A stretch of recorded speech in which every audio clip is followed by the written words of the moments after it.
Started. Can you hear me? Yeah.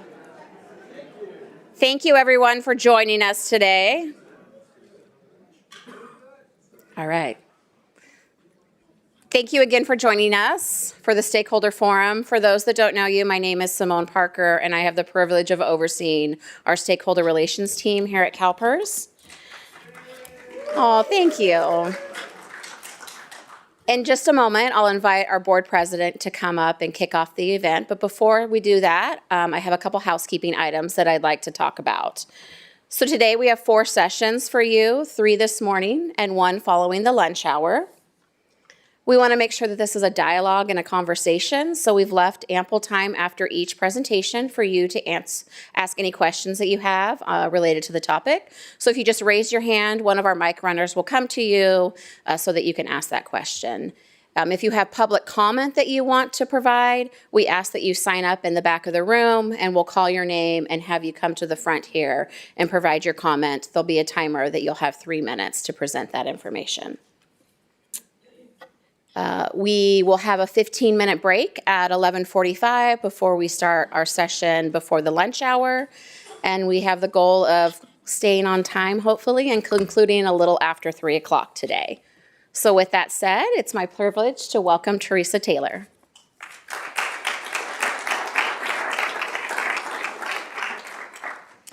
Good morning, everybody. Welcome to our 7th annual Stakeholder Forum.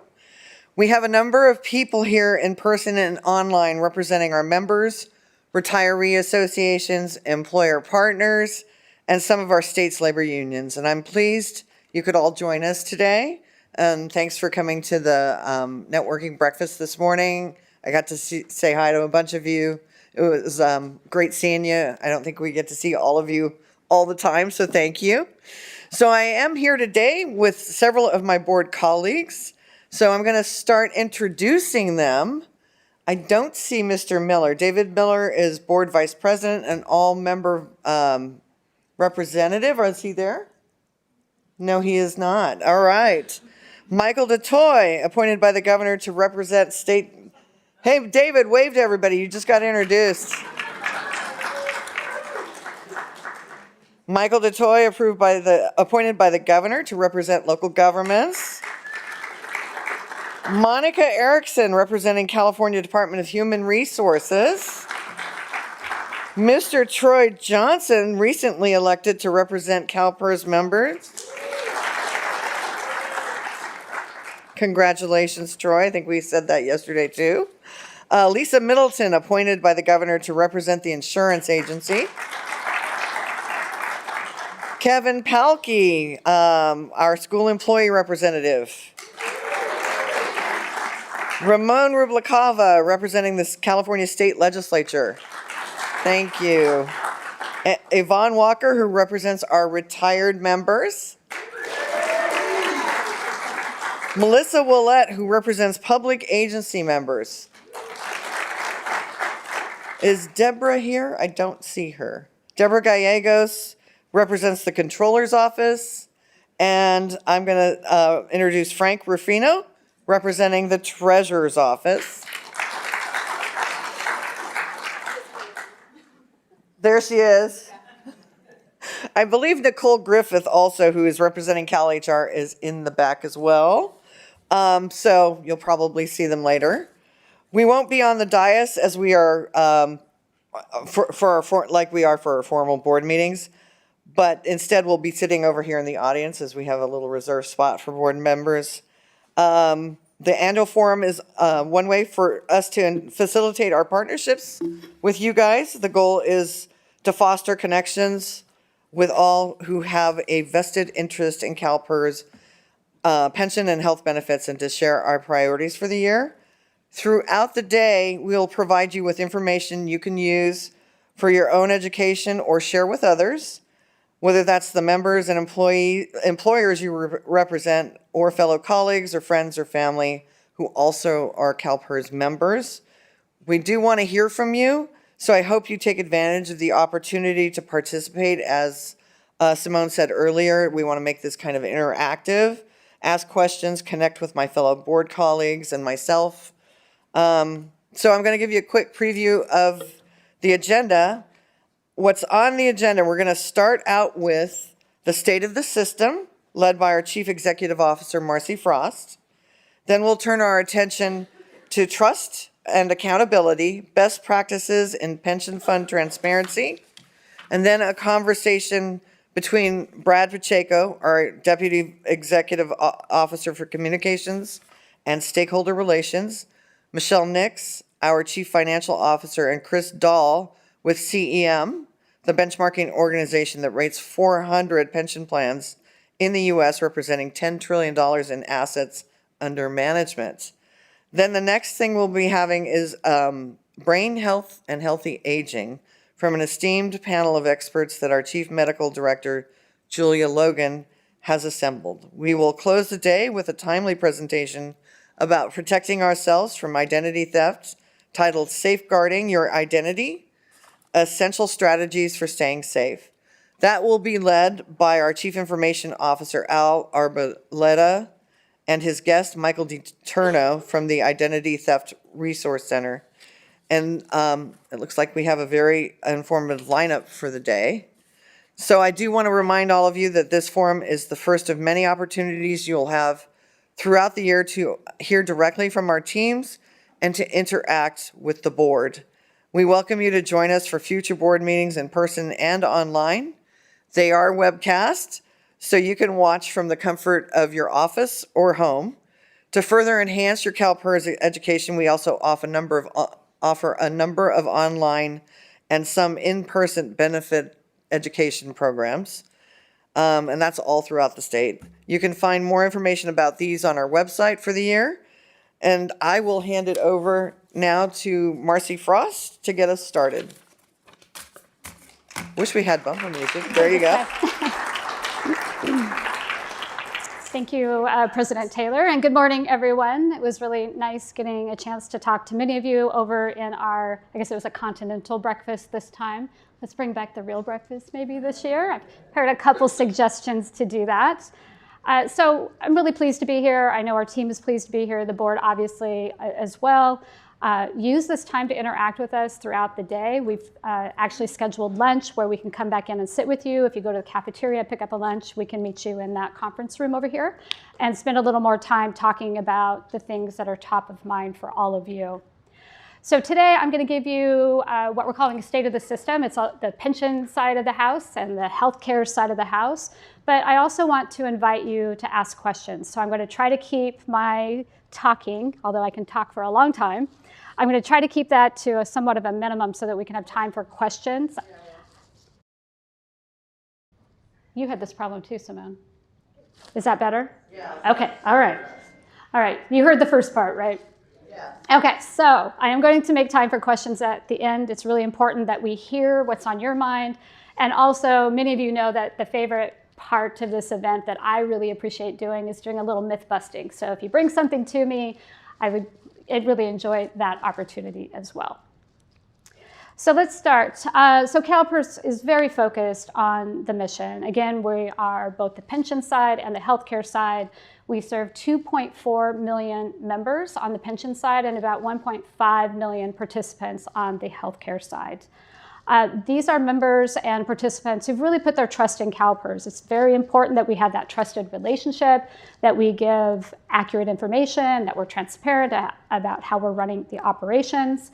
And one of the presentations that you'll see today, the CEM, that we'll talk about the transparency benchmark that they do, but we'll also talk a little bit about our administrative rankings as we compare to other pension plans, not just in the United States, but really around the globe, because CEM is the benchmark provider to the Canadian plans, the Dutch plans, as well as the US plans. So we're the nation's largest pension fund, and that really, to me, doesn't mean that much. I think what gets paid attention to more, and probably more than we would really care to have the attention paid to, is the size of the portfolio. As of last Friday, and I don't track this on a daily basis, but it is available on our website, the fund actually hit $606 billion. And I know there was a bit of a correction yesterday. The markets went a little jumpy. But that is a Wall Street number. What we care most about is what's happening on Main Street here in California. And that is about the member and the member's dedicated service to a public service career of which eventually you retire from. Now, we are fairly diverse in the occupations that we serve. CalSTRS across the river is the teachers fund. Here at CalPERS, it is police, it is firefighters, it is school employees, it is sanitation workers, just to name a few. But they all have one thing in common. They're working a public sector job to eventually get this deferred compensation called a retirement plan. So retirees do work very hard, again, for that pension. And on average, the annual, and this is the average, obviously they'll be a little bit higher and a little bit lower, but the average pension that's being paid to a retiree is about $45,000 a year. And that is one of the myth busting that I get to do when I'm outside of CalPERS and outside of California, because everyone thinks you're getting a $100,000 pension. Now, some people do, but again, the average is about $45,000 a year and $3,800 a month. So obviously people have learned how to budget here in California, because I'm not sure exactly how you're retiring on $3,800 a month in the state of California. So those modest amounts do add up to a very large number, and that number is $35 billion that's being paid out of the trust fund every single year to fund the retirement benefits. And that is paid out to about 715,000 retirees. Now, the member demographics, I'm a big data geek, so I like a lot of data. So member demographics have changed a bit in the past 10 years, and most of the data timeframes that I'll be sharing with you have a 10-year marker to them. So the majority of active workers today are 30 to 49 years old, while the number of 50 to 59-year-old has declined slightly. And I was talking to Scott before I came out here about what might be happening there with PEPRA having the later retirements, classic members actually retiring a little bit earlier. But what's really interesting to me is seeing a steady workforce continuing over the age of 70. So that is either, lack of confidence in, their retirement savings, or they don't think that they can actually have the quality of life that they've had while they've actively been working, carrying that into retirement on the retirement benefit that they have. So personal savings tends to become really important, and I'm not really going to talk with you too much about that today, but watch over the next year. We're really going to be supplementing a lot of the communications we're doing around that third leg of the stool, as they call it, and that is some of your personal savings to get the retirement that you really want. So altogether, the current active member total is 968,000, and that represents a 17% increase in the membership over that same 10-year period. So the membership has transitioned from the majority being classic members in fiscal year 2021 to PEPRA as of last year. So just a little bit of detail on PEPRA. I know PEPRA has a very different benefit structure to the classic structure.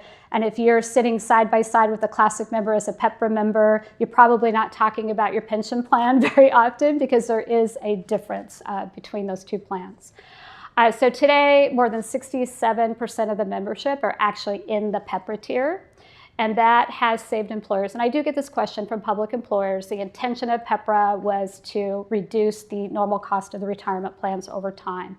And that has saved the public employers about $6 billion in normal contributions over the last 10 years. So the normal costs in PEPRA are divided evenly between the member or the employee as well as the employer.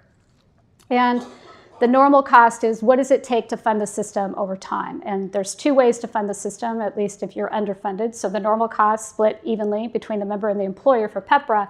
And then we also have what's called the unfunded actuarial liability. And that's primarily paid by the public employers. And we'll talk a little bit more about that when I speak about the funded status. So looking ahead, the savings are projected to be roughly 5 times more, or about $26.5 billion compared to the previous 10 years. And assuming we have a level population, PEPRA membership is expected to increase to 90% over the next 10 years. So 90% of the members in the pension plan in the next 10 years will be the PEPRA tier. Yeah, wow. So as I said, just a reminder, the pension obligations, particularly in PEPRA, but also in Classic, but a little bit different structure for PEPRA, is really a 50-50 cost share. So the local government employers determine pay and pension benefits for their employees, and then CalPERS is the administrator of those benefits. And then employees at state and local level contribute a portion of their pay as well to their own pension. So this, let's go to the pension buck, yeah.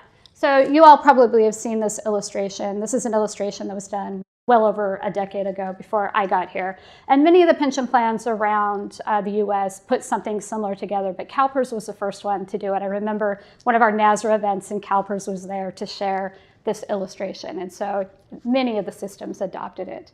But what it's intended to communicate is how is a pension dollar, how is your pension actually funded? So 2 pieces are funded by contributions, but those contributions are then put into the trust fund, and that trust fund is expected to get a 6.8% return. 55 cents of every pension dollar paid in your retirement benefit is coming from those investment earnings. 34 cents is coming from the public employers, and then 11 cents is coming from the employee or from the member. And I think we've used this several times. We've used it with critics of defined benefit plans. We've used it just to explain that by far the majority of the way that these pensions are funded is through the trust fund and the investment experts investing those assets over long periods of time. So I've explained that, so our financial position, let's go there. So our financial position, I'm giving you 2 date markers. So the financial position shows that we have strengthened the fund in recent years. So the rate of investment returns for last fiscal year was 11.6%, which was well above the 6.8% return target. That's a good news. It's a single year. We're long-term investors. We get the criticism sometimes that we focus too much on a single year. We really don't. We look at much longer periods of time. So that 11.6 did bring the funded level to 79% as of June 30th of 2025. And that really is a number that represents, if you bring it back to today, it represents the amount of money that's available in the trust fund to pay those future benefits. And it is the one number that our members pay a lot of attention to. If that number is down around 65%, as it was in 2016 when I first arrived, the biggest concern that we had with the board and we had with the team was an event that would put us below 50% funded. An event that would put a 65% funded system below 50% is a catastrophic event that is very difficult to recover from, if you can recover from it. So that was our key risk that we were managing for a very long time. So this is a refreshing number. It's a great number to say that we've really gotten out of that high risk category of dropping to below 50%. 79% is good. It's not great. And where you really want to be is closer to 100%. And there's really not a magic number. It's not 100% on the nose. It's not 95%. It's not 110%. But what you really want to do is get a fund closer to the 100% so that you can withstand some of the market volatility. That's really important. And it has been the primary goal of this board. It's been my primary goal since I've been here. So for perspective, let's look forward at how this year's investment returns have impacted the funded status as well as the long-term rate. So let me move forward. There we go. So as we break it down into 10-year increments, the fund has performed the 6.8%. I think we're on the slide. We have outperformed the 6.8% return, but as of 2025, that's 79% again. That's a great number. 2021, just after COVID, the markets were really hot. So that was a very high level of funding. We had 81.2%. That was the first time that we had done that in several decades. And there was a lot of happiness about hitting that number. But achieving full funded does take some time. So moving from, say, a 2016, a 65% funded level to a 75% funded level, or as of December 31st, we hit the 84% funded level, 83.7. So again, this is good information. It's great to see the progress that the funded status has made because it is our members' #1 concern. And if our members are concerned about it, we certainly are going to be equally or more so concerned about it. We also do an experience study. I'll talk a little bit about that. So every 4 years, at the time that you would see the board normally go through the asset liability management cycle, we just finished that up. The board adopted the total portfolio approach that Stephen Gilmore brought in as a part of his tenure here at CalPERS, and the board wants to be supportive of that. As a part of TPA and as a part of ALM, the L actually stands for the experience or the liabilities. And the liabilities are really the pension payments. It's really people. It's, you get into calling these pension payments liabilities. It doesn't feel as human as we would like it to be. But the L is really looking at the assumptions that are being used by the actuaries to determine the normal cost, like what we are paying to fund our pension plan. So every year we look at mortality. Did people live, life expectancy? Was it where we expected it to be? What did inflation do? Was that pretty close to the inflationary environment that we had assumed it would be, for the upcoming 4 years? And so we didn't have a lot of changes. There were some minor changes in the actuarial assumptions on the demographic and economic assumptions, but nothing of too significance that caused a big rate increase, as we saw about, I think, 6 years ago, where a lot of the investment return was eaten up by mortality, meaning people were living longer, collecting their benefit longer than what we'd anticipated. So a lot of that excess return went into funding those mortality changes. All right, so when we look ahead, at factors impacting risk and return, one of the key risks that we identified about 5 years ago was risks related to climate, a changing climate. And whether we want to say it's climate change, I think we all have had some experience here in California. We've become good experiential learners. The climate is changing. So no matter what you call it, things are changing. And what we want to do is position the portfolio that we can take advantage of those risks and turn those into opportunities to have the fund make some money from them. So that's why we made the $100 billion commitment to sustainable investing. Those are for climate transition activities or climate transition investments, whether that's an adaptation of an existing plant, for example, or whether it's new technology that hasn't existed before that would help with capture or would help with mitigation efforts. So we believe that we can help companies, we can help fund companies to be able to have the capital that they need to make those adaptations. The economy is not going to change without capital being put into this space. And if you heard the AI presentation yesterday, how many of you were here yesterday for, okay, so a good number of you.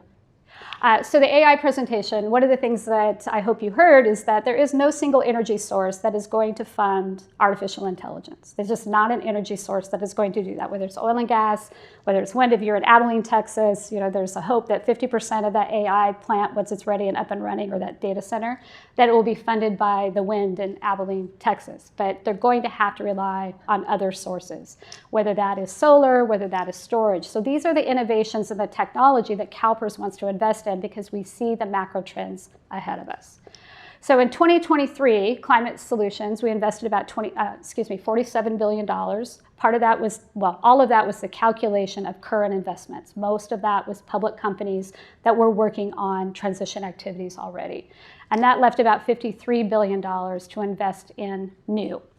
And so we're pretty optimistic. Peter and team just gave an update late last year.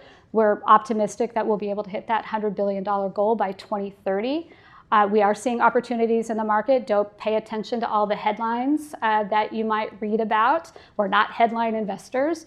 But regardless of the political realities that we all see, we find great opportunities, not just outside of the US, but we are seeing opportunities in the US. There's just not a lot of talk about those opportunities, but we are finding them. So worldwide, investment capital is going into this space. We're going to be a part of the transition. I think all of the stakeholders may have ideas about how we should or shouldn't be a part of the transition, but everyone wants us to be a part of that transition. So enough on that side. Let's move over to healthcare. So as of 2025, as I mentioned earlier, we have about 1.5 million members and their families in the health plan. You heard from, I think it was Yesenia yesterday, who said, we have these gains and losses. Employers can come in and out of the health plan.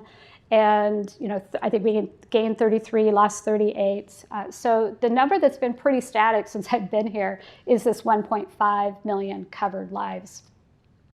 So of the 1,148 employers we contract with, state employees make up 58% of those enrollees, and schools account for the remainder at 42%, public agencies and schools.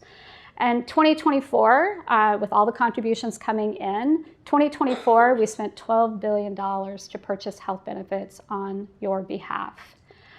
So I know one of the things that we hear most from you about is the affordability of the health plans and affordability of the health program. And so let's spend a little bit of time talking about affordability. So healthcare costs, as you've all seen, they continually rise due to a number of factors like medical inflation. Pharmaceuticals are a primary driver of cost.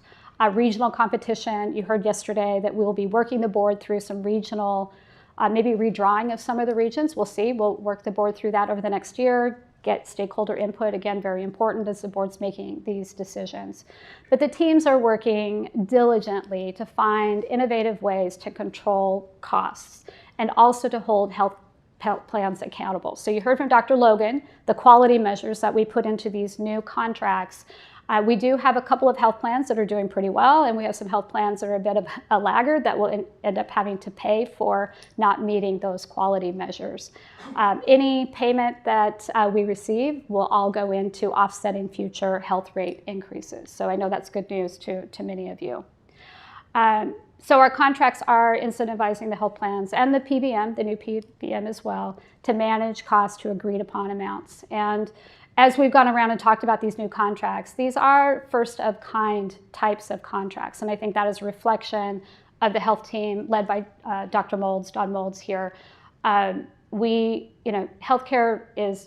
expenses are rising everywhere. If you look at medical inflation compared to the rising costs of the CalPERS rate, we are under that, but it is a paycheck issue. And that's what we're hearing. I've had a few members write to me about that got a pay increase, but that pay increase was eaten up by additional costs for my healthcare. So we're hearing it, we understand it, and Don and team are working very diligently to find other innovative ways to head off some of these costs.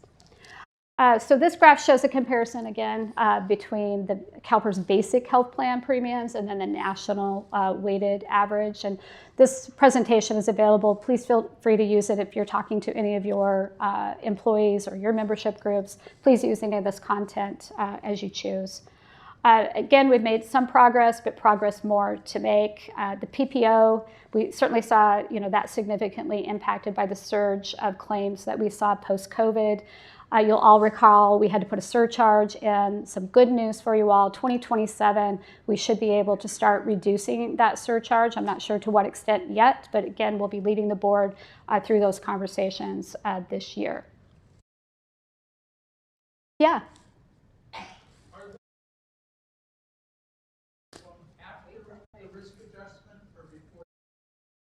Don, do you know, are those before or after? Risk adjustment is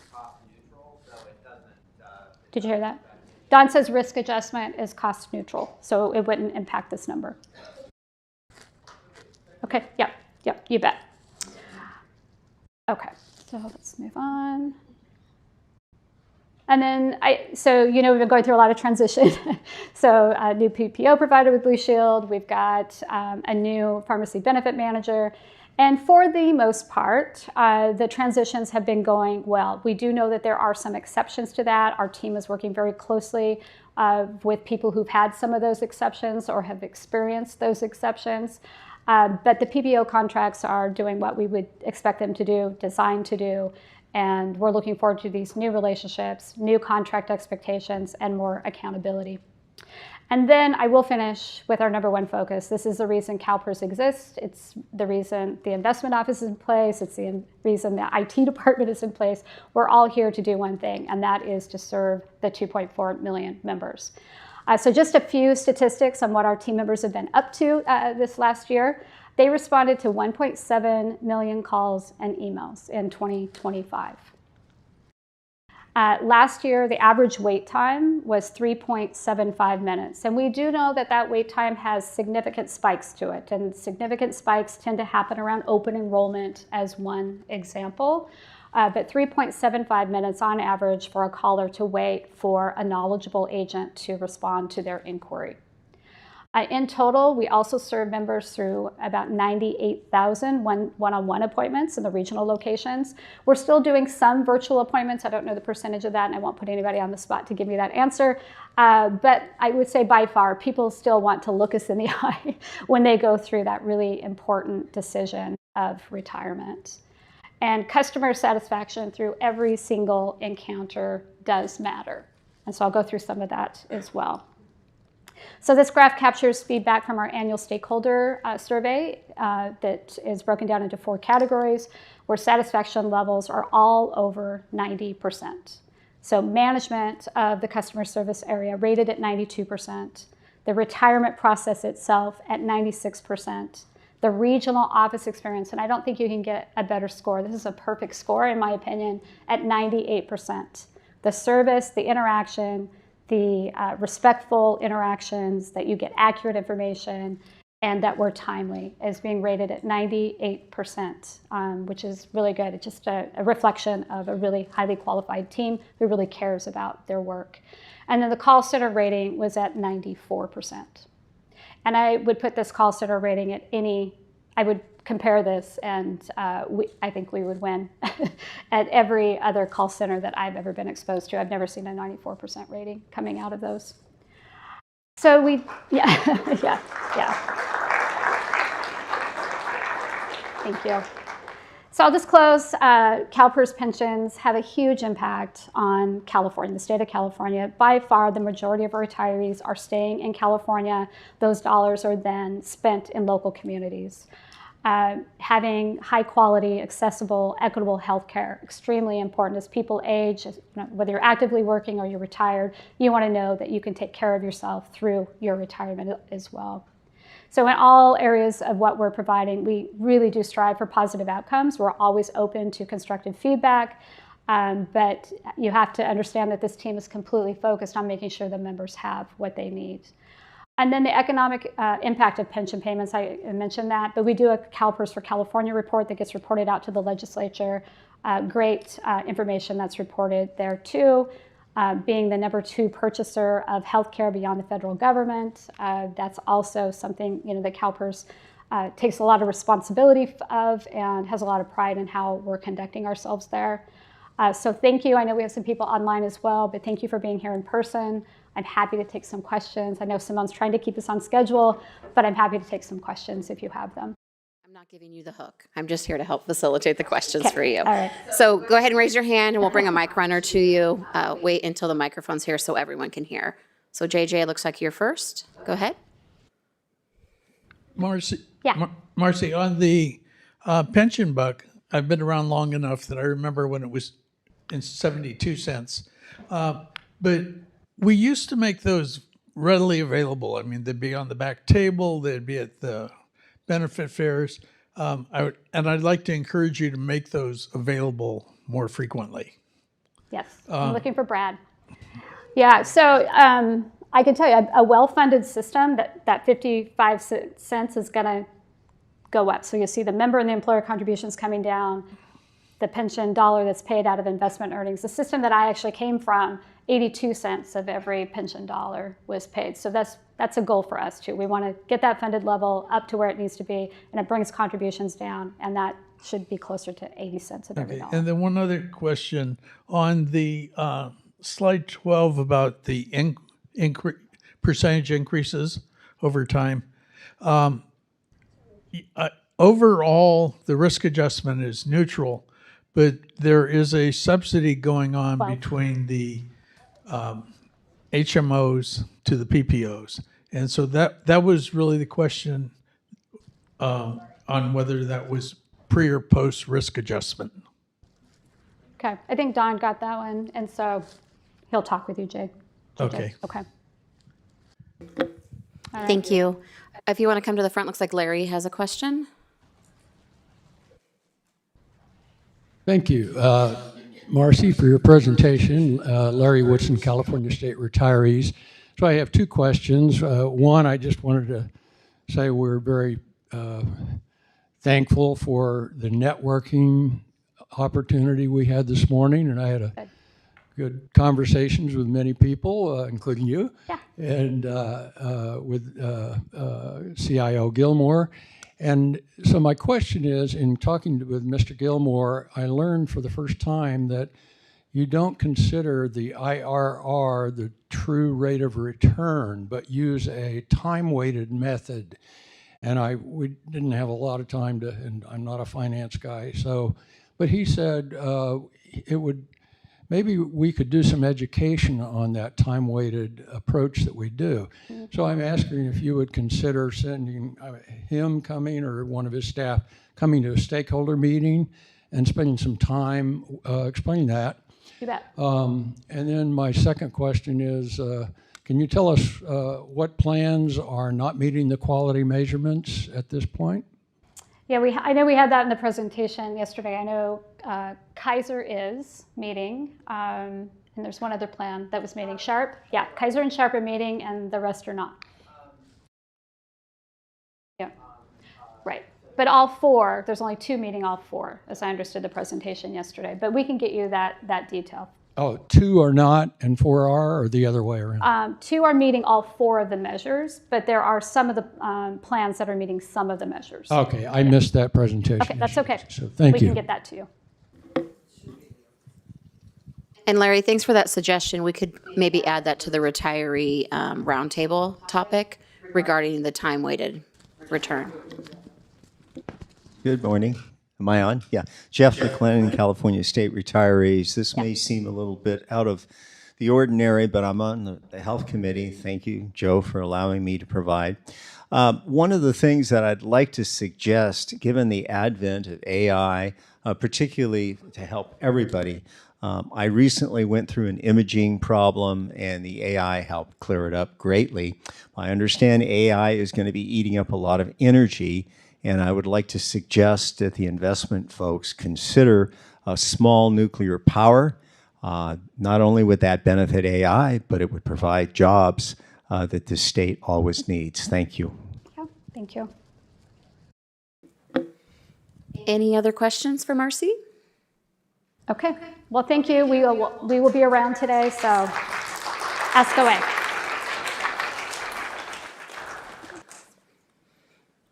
Thank you, Marcy.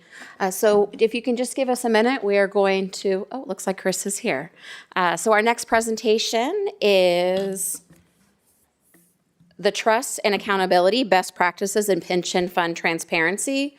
And today we're joined by Chris Dahl, Michelle Nix, and Brad Pacheco. So please help me welcome them to the stage.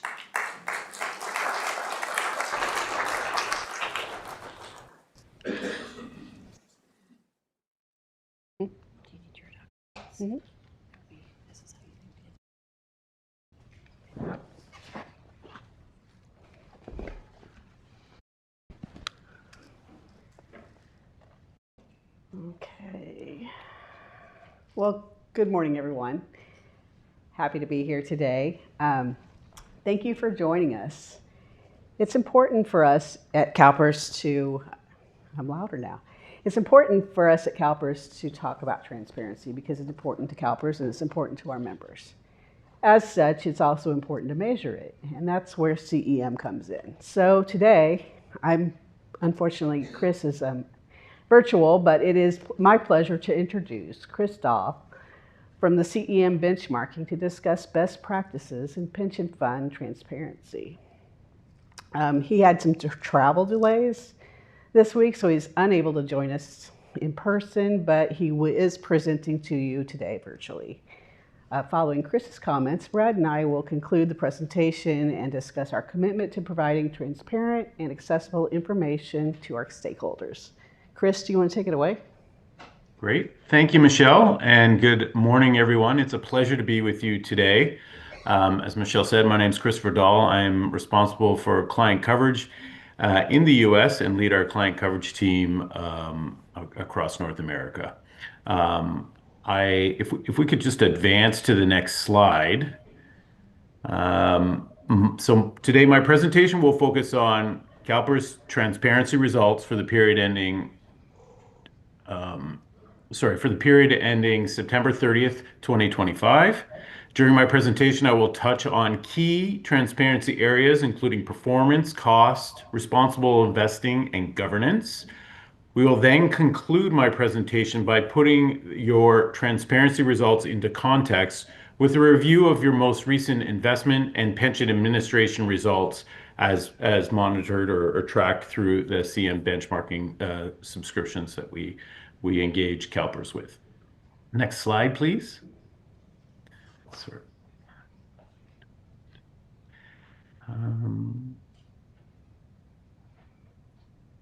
So CM exists, just to give a little background, a little context, to help plans do better for their members. We are a fully independent, employee-owned third-party company that provides data and actionable insights to institutional investors for over 30 years. Historically, this has taken the form of global benchmark reporting on cost and performance to participating pension plans during that period. But more recently, this has evolved to include two additional areas. The first is communities, where we provide peer-to-peer exchange of insights and data-driven research. And then the second is really around that custom research that we do in data-driven research in general. If we could advance to the next slide. I'd like to begin our presentation with a look at transparency, where we will open the discussion with a review of the universe and your peers. We'll then take a look at the results against the universe and how your results have evolved over time. And then we'll close with the discussion of the results of each of the categories that we measure, again, including performance, cost, responsible investing, and governance. If we could advance to the next slide.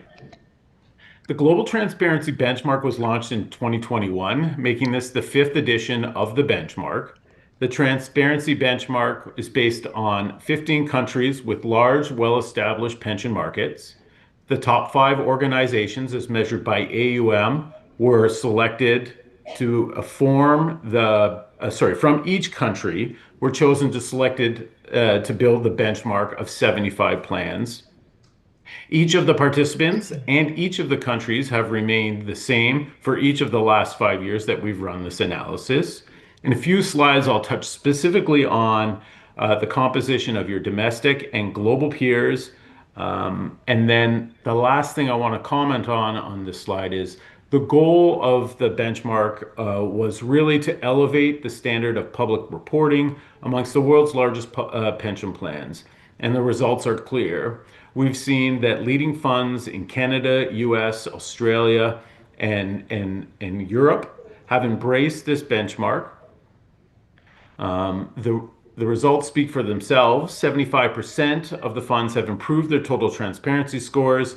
All of the funds improved their scores by approximately 11 points on average during the 5-year period. Feedback from participating plans on why they've invested time and energy on achieving these improved results include showing leadership within the pension community and strengthening stakeholder relationships with members.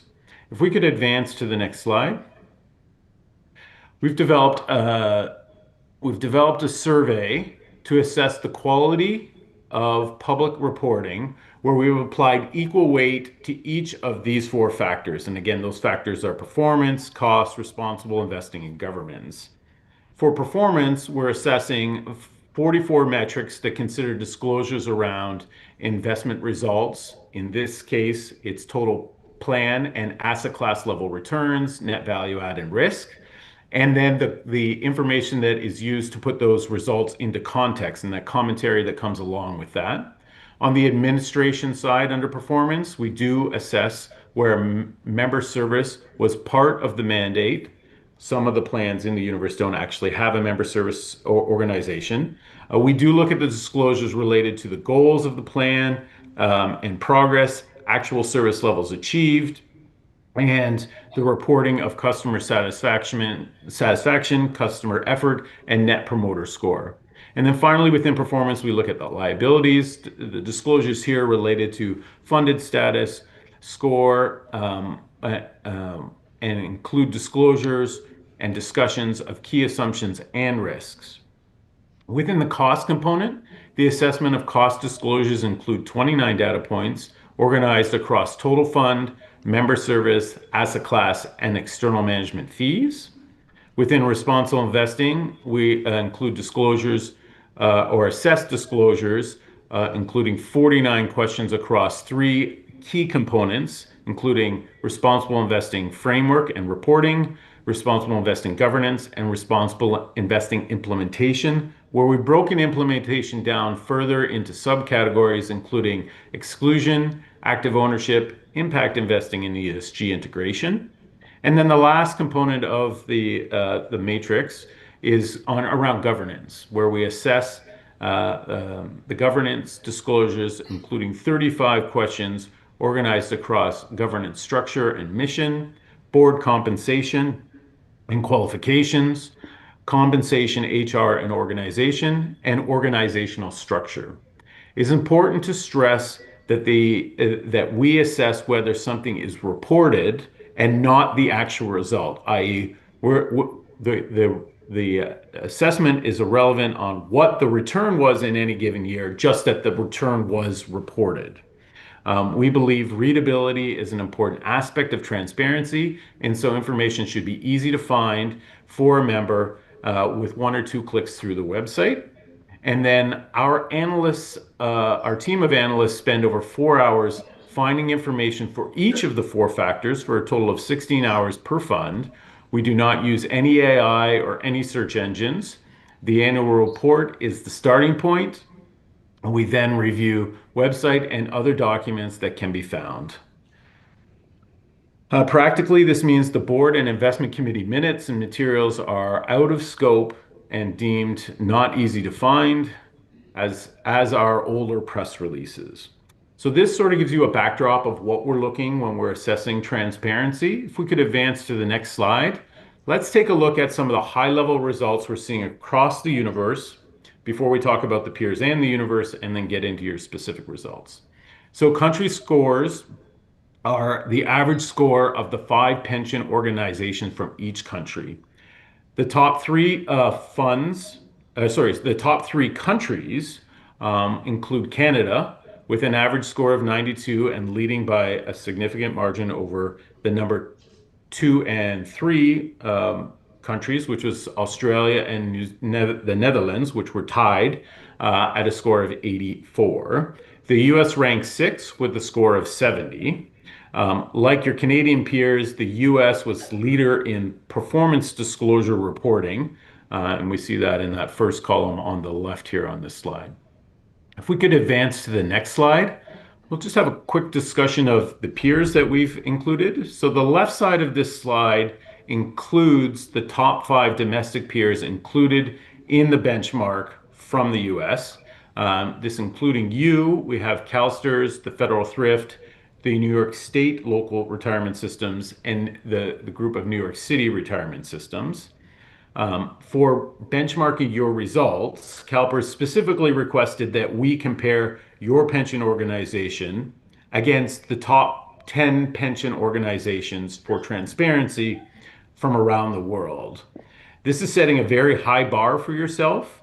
And so throughout my presentation, when I reference this group as the global peer group, you'll be referring to the 10 plans that are listed on the right side of this slide. We will also include comparisons against your domestic peers, which are the 5 on the left. And it's interesting to note that none of your domestic peers are in the top 10 globally. I will refer to this group as the American peer group. And then finally, I'll also include the global average, which would be the benchmark for all 75 plans within the universe. And I'll be referring to that, the universe or the all average in my comments. Just a couple of observations I want to draw on these groups. So of your peer group, 9 of your peers have allocations to private assets. 1 does not. That's the Global Pension Fund Global Pension Fund Global from Norway. The domestic fund from Norway does include private investments. And then as well, 2 of the funds are DC funds. So just a couple of points around the composition of the global peer group that you've specifically requested to be compared against. If we could advance to the next slide, we'll take a look at your results, the results for the universe. The global fund, the Global Pension Fund from Norway, does not invest in privates, which is advantageous from a transparency perspective. And so they're number 1 within the universe, and they scored a perfect score of 100. It's interesting, 2 years ago, the CEO of the fund made it his mission to achieve a perfect score within this benchmark, even lobbying for changes in reporting standards with the Ministry of Finance. In second and third spot are 2 Canadian funds, one CPPIB and one Caisse de Dépôt, which invest significantly in privates and trailed Norway with scores of 97 and 95 respectively. You were in the 4th spot, tied with 3 other funds at 93, including Australia Super, BCI, and Norway's Domestic Fund. If we could advance to the next slide, we'll look at your trend over time. So CalPERS has seen tremendous improvement in your transparency scores over the last 5 editions. In 2021, when we first published the results, CalPERS rank was 9th. In 2025, your rank is now 4th, and your score is at 93. If we could advance to the next slide, we'll now dig into the 4 areas that we specifically laid out within the transparency benchmark. We'll start with performance. So your performance score was 94, well above global peers at 80 and your American peers at 89. Your transparency results for performance reporting were similar or better than peers across all the subcategories except member service, and you can see that on the page here.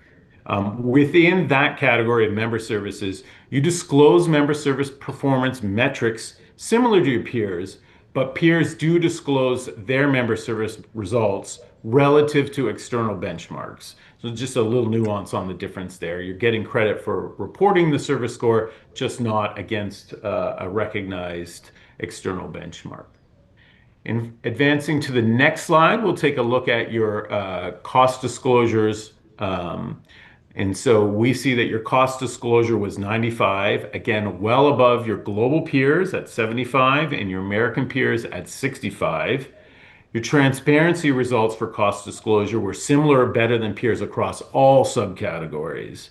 The primary impacted in cost disclosure score centered around the reporting of transaction costs, which is quite common in other jurisdictions, not very common in North America.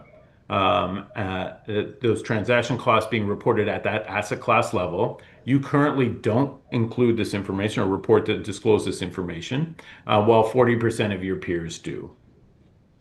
Advancing to the next slide, we'll take a look at responsible investing. We see that your responsible investing score was 90. This was similar to high-performing global peers, which was 91, and well above your American peers at 64. Your transparency results for responsible investing disclosure were similar or better than peers, across all responsible investing subcategories, except two. One was around governance, and the other one was around implementation of impact investing. And so we'll take a look at those two real quickly here. So the primary areas impacted around responsible investing disclosure scores centered around governance, which was impacted by three items that you did not disclose. So one was how responsible investing is linked to staff compensation. One was how all staff are trained on ESG matters. And then the last was how plan members are engaged on ESG matters through surveys or other things. It's important to note that while you do not disclose this information, your peers aren't yet either. Only 20% of your peers are disclosing items related to these three topics on governance. The other area was around implementation of impact investing, where you do not report detailed lists of excluded investments. The European funds in your global peer group have set a high bar here, but it's important to note that the Canadian funds don't think that this reporting is feasible. So only 40% of your global peers are reporting this currently. So you're not that out of line in a North American context, but do differ a little bit from the European context. If we could advance to the last section on the four metrics, where we will turn our attention to governance. We see your governance disclosure was 94, above the global peers at 89, and your American peers at 61. Your transparency results for governance disclosures were similar or better than peers across all governance subcategories except organizational strategy. The primary impacted area in governance disclosure score centered around reporting of organizational strategy, where you do not disclose as many non-investment risks. Some examples of that would be IT modernization or ESG, regulatory, longevity, or cybersecurity risks, in the same detail that your peers do. Other areas that you don't disclose: the contrast of actual board member competencies against desired competencies for the role of the board. And so those were the two areas where you had a little bit lower score. Concluding sort of my prepared comments on the transparency results themselves, you've done a great job with disclosures and shown great improvement over the last 5 years. On a survey where we are assessing whether or not a fund discloses across 156 different metrics, CalPERS didn't disclose on only 11 of these metrics, which is really a testament to your strong transparency results across all categories and subcategories within this index. If we could advance to the next slide, I'm going to turn my attention from your transparency scores overall and try and put them into a little bit of context. So we're in the added position of doing benchmark reporting with CalPERS for many years now on both the investments and the pension administration organization. And so I wanted to use the last few minutes of my presentation by putting the results that we discussed above around transparency into context at a high level, where I'll share the key takeaways from your investment performance and pension administration organizations in the last couple of slides here. We could advance to the next slide. We'll start with the key takeaways from the investment organization. These are based on the results for the calendar year ending December 31st, 2024. So some of these numbers won't align perfectly with the numbers that Marcy just presented, because she was referencing numbers based on the fiscal year ending June.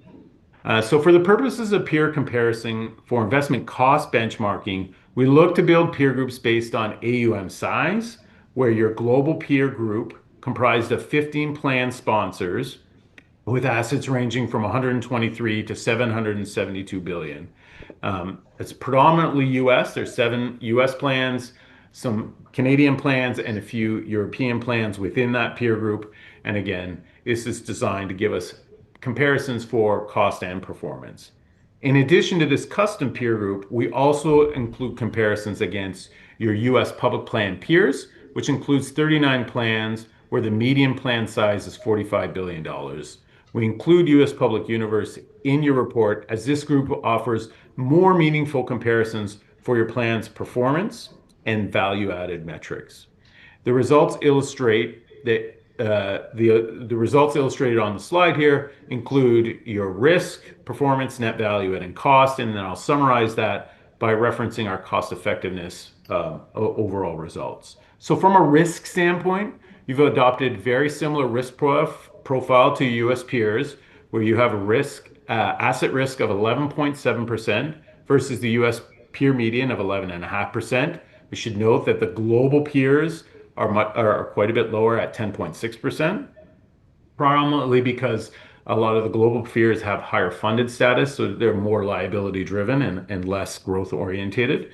On the performance side, your net total return for the 5-year period ending December 31st, 2024 was 6.3%, which was below the U.S. public median of 7.5%, but above global peers of 5.3%.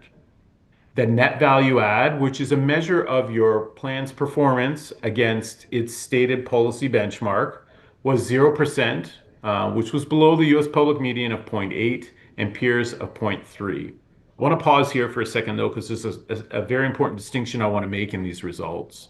It's important to note here that your net value add results are based on your actual performance versus your stated policy benchmark. While for your peers and the U.S. public median, we've made some imputations. So we are basing those results on their achieved performance against their policy benchmark, but we've substituted in the PE benchmark standardized by CEM to compare results more consistently. If we applied that same approach around standardizing that PE benchmark to your results, we would actually see your net value add improve by 60 basis points or 0.6%, which would put you above your peers and close to the U.S. public median. And so those results are comparable from a consistent approach standpoint. Part of the reason we do this is there's so much variability in the benchmarks people use to track their PE returns that we've determined standardizing an approach behind the scenes helps put everyone's results into context on a similar basis. So just wanted to highlight that there. On your cost disclosures, your investment costs for 2024 were 30.3 basis points, which was 9.6 basis points below our calculated benchmark cost of 39.9, where we calculate your benchmark cost by taking your asset mix and the peer median cost to determine that 39.9 basis points. This does suggest your fund is low cost in relation to your peers. We determine that you're low cost because you've negotiated the fees that you pay external managers well and external service providers well, and you pay less than peers for similar service. Finally, from a cost effectiveness standpoint, we put your results on our cost effectiveness chart that illustrates a plan's relative cost against its relative net value add. Overall, over the 5-year period ending 2024, you have lower costs on average by 12.8 basis points and slightly lower performance of negative 0.35 basis points than your global peers. If we can advance to the next slide, finally, we'll close with a look at your pension administration cost and service score, which are based on your fiscal year end June 30th, 2024 results. We're just in the throes of finalizing your 2025 results. So we are looking back a year and a bit at this point. If we could advance to the last slide. So for the purposes of comparison, peer comparisons for pension administration cost benchmarking, we look to build peer groups based on active and annuitant member counts that are of similar size to you. Obviously, this is difficult for all the reasons that Marcus talked about earlier. You are the largest public pension plan in the U.S., but we do build a peer group that includes 13 public plans from North America, 11 are U.S. and 2 are Canadian. When we compare your results, we see that your pension administration costs were $199 per active member and annuitant. These costs were $61 above the peer average of $138. We determined that that these costs are higher, mainly because you had higher support costs per member. It's also very important to highlight here that because of your size and because of the number of plans that you administer, your score that we measured in relation to all of our other plans within our universe is the highest. And so what that means is your cost should be a little bit more. There's more programming that you need to do to support members coming in through the website. There's more information that your call center members need to have to be effective on the phone. And so those all those factors sort of drive your costs a little bit higher. And so wanted to highlight that complexity that you have based on our scoring is the highest within our universe, and that's driving as well some of these costs a little bit higher. Costs increased by only 0.6% per annum over the last 8 years, which is a very reasonable rate, especially in the context from what peers are doing, where peers saw increases of 3.8% and CPI was up by 3.6%. So you're spending at a lower annualized rate than your peers and broader cost of living adjustments. Let's look at your service score. So your service score was 85. This was above the peer median of 81. You were similar or higher than peers across all member journeys. So we measure service score across active, inactive, retiring, and annuitant members, and then roll that up to that total service score of 85. Within those results, there were a number of things that you did really well that are driving the strong performance. So feedback collection program from members, targeted communications with members, the ease of use and the breadth of functionality of online portal, and the salary and service credit information availability via the website or over the phone are all areas which you've done much better than your peers and are driving your service score a little bit higher. A couple of areas where you're a little bit lower. So pension estimates, both self-service through the website or assisted service through the call center. Both in this area, you're providing a little bit less information in both mediums than peers are. Member statements, you do not include future pension estimate, entitlements, or pensionable earnings or historical summary on the member statements, and so that's impacting your score there. And then the last area that we've identified is around purchases, where you do not offer service purchase credit information over the phone. Your service score has increased from 84 to 85 over the last 5 years, or sorry, last 8 years, I apologize. And then bringing this together with, again, with our cost effectiveness, overall you have a higher cost, but also have higher service than the average participant within the CM universe. So this concludes my prepared remarks for today. I'll pass it back to Michelle and Brad at this point. Okay, thank you, Chris. Participating in the CEM Transparency Benchmark over the past 5 years has provided CalPERS with an opportunity to just really see how accessible we are and how transparent we are with our public disclosures as compared to our peers. While CalPERS has prioritized transparency and posted a wealth of information online, the benchmark has also revealed that some of the information was difficult for stakeholders to locate.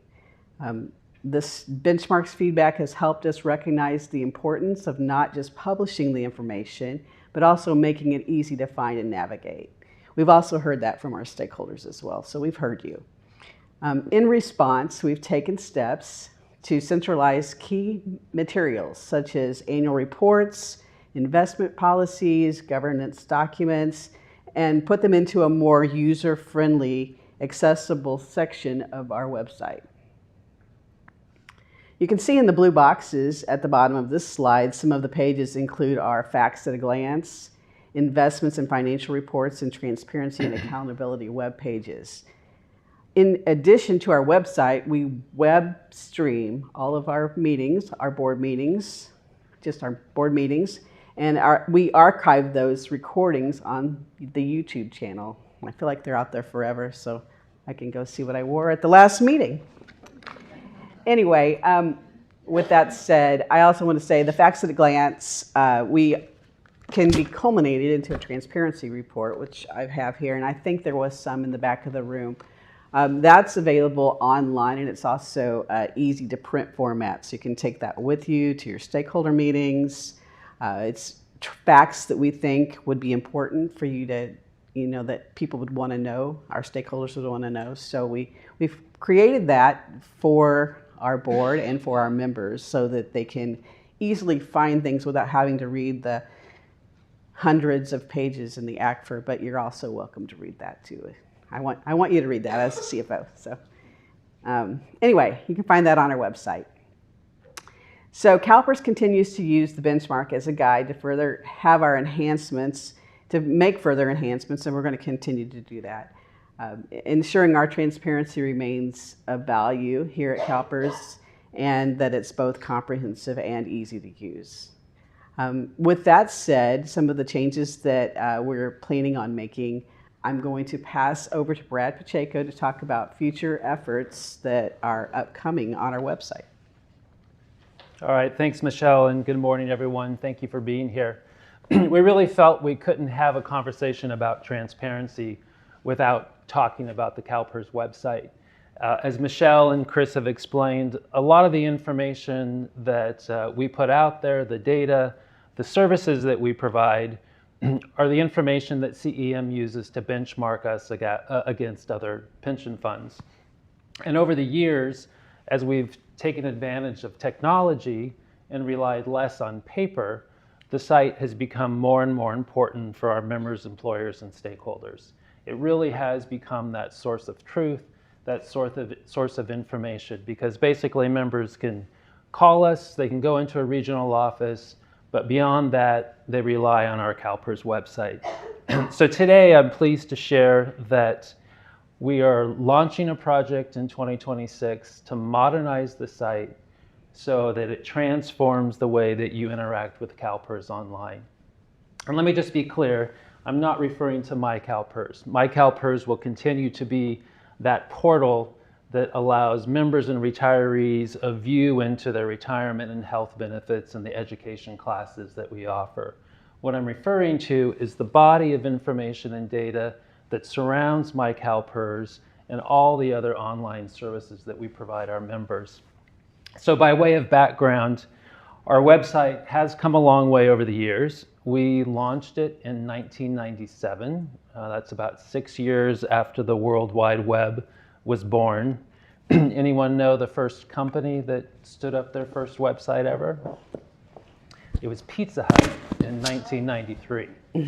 They developed a website that you could order pizza online, and that's considered the first website ever launched.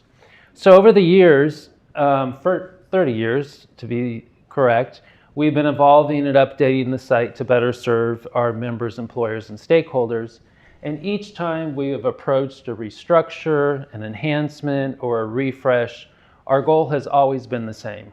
And that's to make it easier for you to find the information that you need and to get things done. And as I mentioned, now we're ready to launch our most ambitious effort, and that's to enhance and modernize the site going forward. We have some clear goals in mind that we've set forth, all focused on making the website work better for you. First, we're putting our users first in everything that we do. That means designing a site that's intuitive and responsive, no matter who you are and what device you're using. We're also committed to making communications easier and making the language easier to understand, so you can quickly find and understand the information that matters most. Performance is another top priority. We want to make sure the site is reliable and seamless, whether you're on your phone, a tablet, or your computer. And as always, like we do today, we'll make sure the site is fully accessible and your data stays secure. But perhaps what I consider the most exciting part of this new project is integrating AI, or artificial intelligence.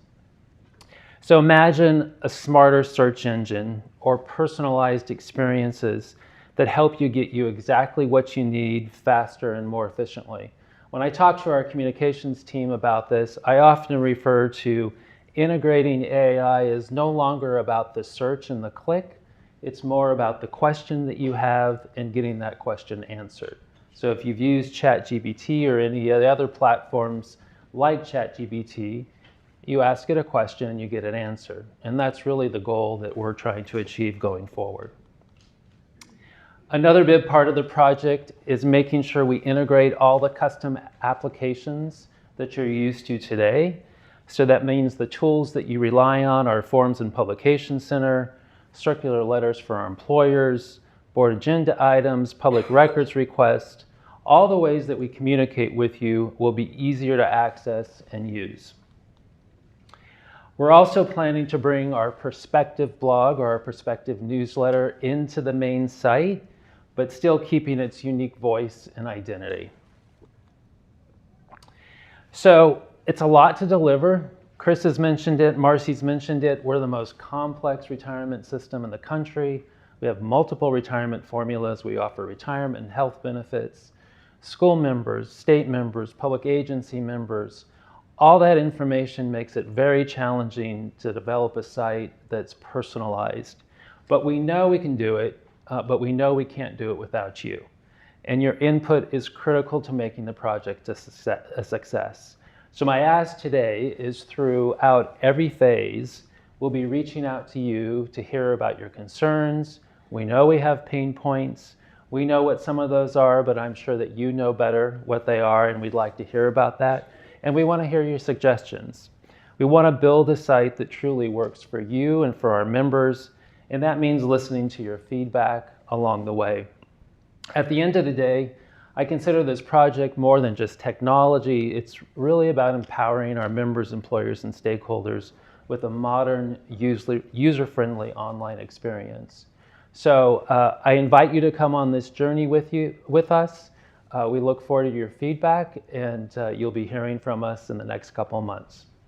So thank you, and I believe Michelle and I and Chris are happy to answer any questions. Great. So if anyone has any questions, if you want to raise your hand. Thank you. Looks like we have one in the back. Thank you. It's not really a question. It might be a suggestion. I'm thrilled that you're bringing this perspective back, but I find that a lot of retirees, the older and older they get, that they're not using the web as much as some of us that are on it constantly. I'm wondering if maybe you could also consider an opt-in for people that would want the perspective sent via email. Not suggesting you send it out snail mail, but just because there are a lot of people that are not on the web as much as some of us. Yeah, thanks, Kathy. And Brad and Michelle, a wonderful presentation. Thank you. Thanks, Kathy. I didn't recognize you without your hat. We do email all our members on a monthly basis, the Perspective newsletter, but we can take a look at what other services we can provide and make sure that people are getting that and reading it. So thanks for your suggestions. Looks like we have another question. JJ, go ahead. Brad, I will do you a favor and I won't mention the search function. But on the CEM, you talked about the 56 factors you look at. Can you give us some insight into what those factors are? I'm particularly interested in the performance. And do you, by any chance, list those on your own website where we could see what you're evaluating people on? Yeah, so it's a great question. So we actually measure 156 factors in the transparency benchmark, and they're spread across those 4 areas: performance, cost, responsible investing, and governance. Everything is publicly available on the transparency benchmark website, all the questions that we ask. So around performance specifically, which is what your question centered around, just going to get you a sample of some of the questions that we ask quickly here while we're on the line. So on performance, it's your standard total fund performance over a short and medium and a longer term period, whether or not you're disclosing asset class level performance over those same time periods, what the measures of value add were. If you're adding context to the performance, i.e., is there a written description of what was driving the performance and how you're putting that into context, how the performance was calculated, if it was time weighted versus some other metric, what benchmarks are used and the quality of those benchmarks, so commentary on how you're performing against those benchmarks.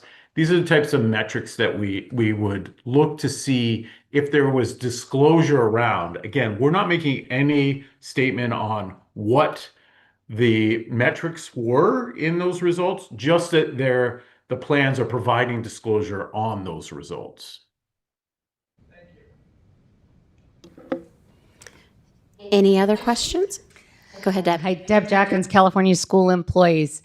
So I would like to make a comment that we would like to see some good instruction around utilizing a phone. We've done some contacting of our own members, and the majority of our members, whether retired or active, use a phone to access your website.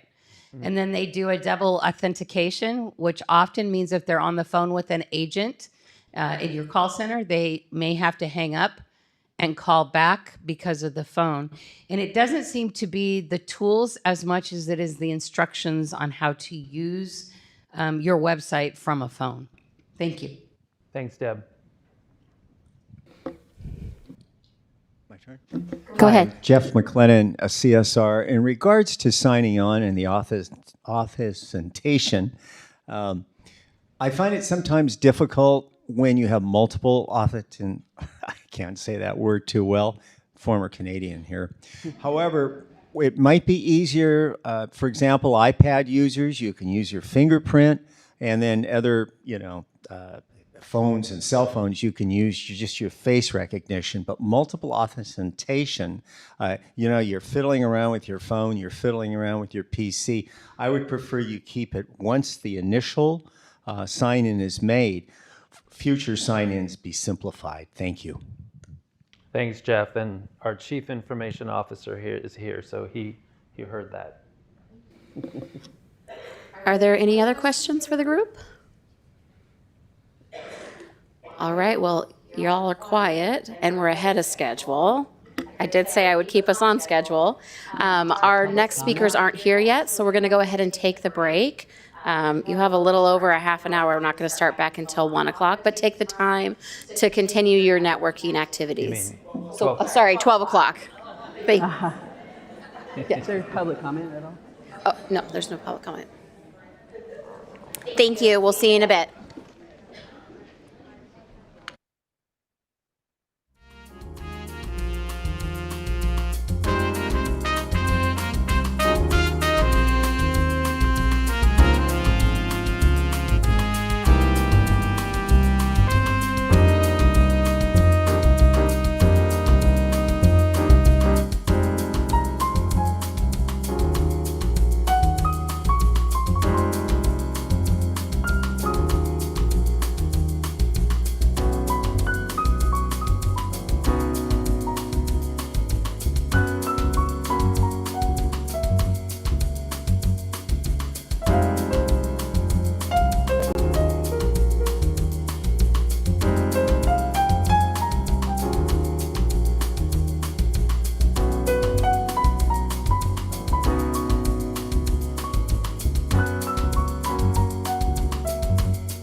everyone can please take their seats, we'll get started here shortly.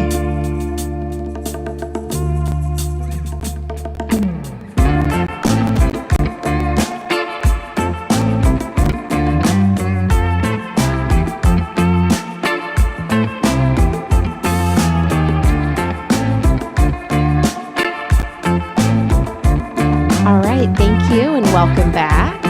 We have another great session for you. It's on healthy brain and aging, and I'll pass it over to Dr. Logan to introduce our speakers today.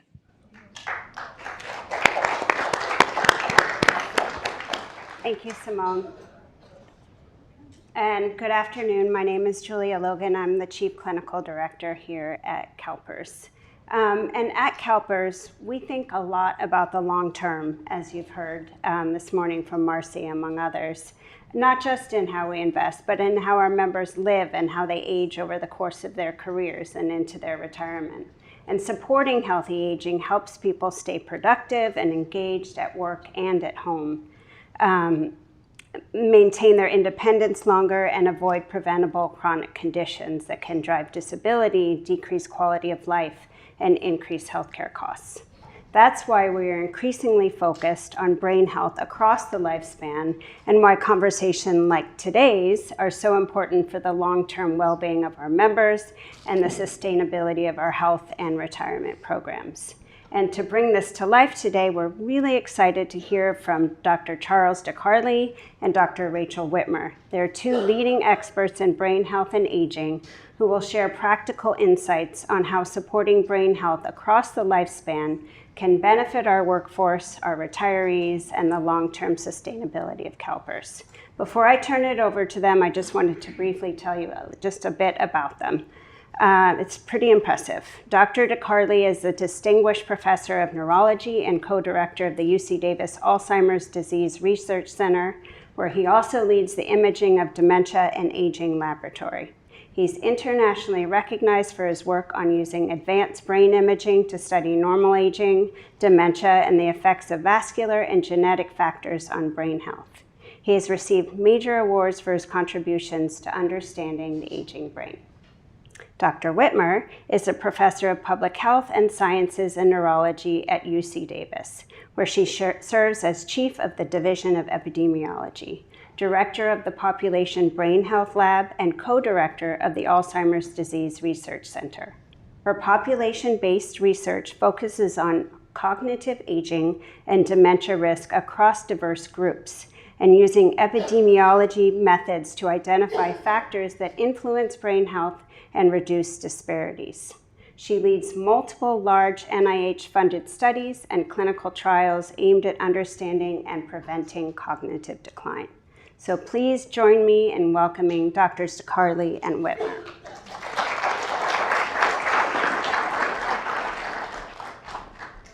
So thank you all for inviting us here today. It's my pleasure to start off and give you a little bit of background. And then I'm going to hand it over to my colleague, Dr. Whitmer, who's going to talk to you about the results of a very exciting study that was done across the nation in how to improve your brain health and the outcomes from that show that this approach actually works. We tend to think about dementia as something that happens when you're old, like me, and that you suddenly wake up and you have it and there's nothing you can do about it. The truth of the matter is that we know that there are a lot of modifiable risk factors. And I'm showing you the publication from 2020. Dr. Whitmer will show you an updated publication that even emphasizes more fully some very specific things we can do. This is just to show you that prevention of dementia starts at birth, okay? Good prenatal care, good education, those are important fundamental structures to help develop the brain. And then doing things during your life to prevent risk factors that increase your risk for dementia. And one of those is this risk score that Dr. Whitmer and her colleague, Dr. Kiva Pelto, put together, and it was basically designed to ascertain what are the things that increase your risk within 5 to 10 years. And what you see on here, it's a little hard to see with this, but basically it has some things that aren't modifiable, like your age, but it has modifiable factors. And the strongest modifiable factor that we see is vascular disease. And so I'm going to take a moment to talk about that, and then that will transition into a little bit about how you might be able to modify your own vascular risk with Life's Essential 8, and how this could be brought out to your CalPERS constituents? Members, there we go. So, what do we know? We know that dementia, this is from the Framingham study. I've been a Framingham investigator for a long time. And what it shows is that as you get older, your risk for having Alzheimer's disease increases. So does your risk for stroke. More importantly, however, is that many of us in this room and in the United States have other vascular risk factors, such as hypertension and diabetes. And these things can be treated. Why is this important? Because the risk as we get older for both vascular disease and Alzheimer's in your brain go up. And this is true for both men and women, although, as you will see from this graph, it's a little bit busy, but that men tend to have more vascular disease than women. They tend to have more Alzheimer's or more equal balance, okay? Again, that is a little bit worrisome and maybe a little bit scary, and it gets a little bit worse for a moment in that it's also important to understand that when we talk about Alzheimer's disease, we're speaking to the issue of dementia, of which Alzheimer's disease is just one cause. There are many causes of dementia, and this is a study from the Rush Healthy Aging, where they looked at people over 10, 20 years and followed them very carefully and then said, what was the contribution what was their brain pathology after they passed? And what we see is that most healthy people have very limited pathology, but they are also a large contribution of Alzheimer's disease, which is kind of in this orangish looking. And then there is other pathologies. And this is the point, that our aging brains kind of have a lot of little things that can add up, okay? One of the biggest one, however, if you look at this, is that includes vascular disease. In other words, often vascular disease comes in the company of those other pathologies that lead to dementia. And why is this important? Because as you all know, and I'm going to say this 1,500 times before we're done here today, is that vascular disease is a modifiable risk factor for dementia. Again, going back, these are two large studies, one from my colleague, Dr. Whitmer, and showing that the number of vascular risk factors, so what is a vascular risk factor? Hypertension, diabetes, high cholesterol, heart disease, history of a stroke or a TIA. All of those things together are risk factors, okay? And the more of them you have, the more likely smoking, okay, the more likely you are to be at increased risk. And this seems to be a little bit more excessive if you are of a non-Hispanic white. If you're non-white, there we go, okay? And that those effects are even larger. And that has to do not with the heritage, but the prevalence of the disease in these individuals. Now, one of the things we tend to think about is we tend to think about diseases like dementia, right? Okay. Well, the brain changes long before you get to the dementia. And in fact, there are many pathologies of which vascular disease is one, and this is a whole spectrum of the pathology that you can see using brain imaging, which is something I know a little bit about. And it doesn't have many symptoms, may have no symptoms. And the issue is that we may see this on brain imaging and identify that you have hypertension before you know it. And that's the important point, that asymptomatic disease can be a risk factor for dementia. Okay? And why is this important? This is, again, Framingham Heart Study and this SBP and BG. This is just to say your blood pressure and your sugars, okay? And I want to point out that these people in this study were between 20 and 60 years of age. And what you're seeing here is the higher your blood pressure or the higher your sugar, the more damage you have to your brain, okay?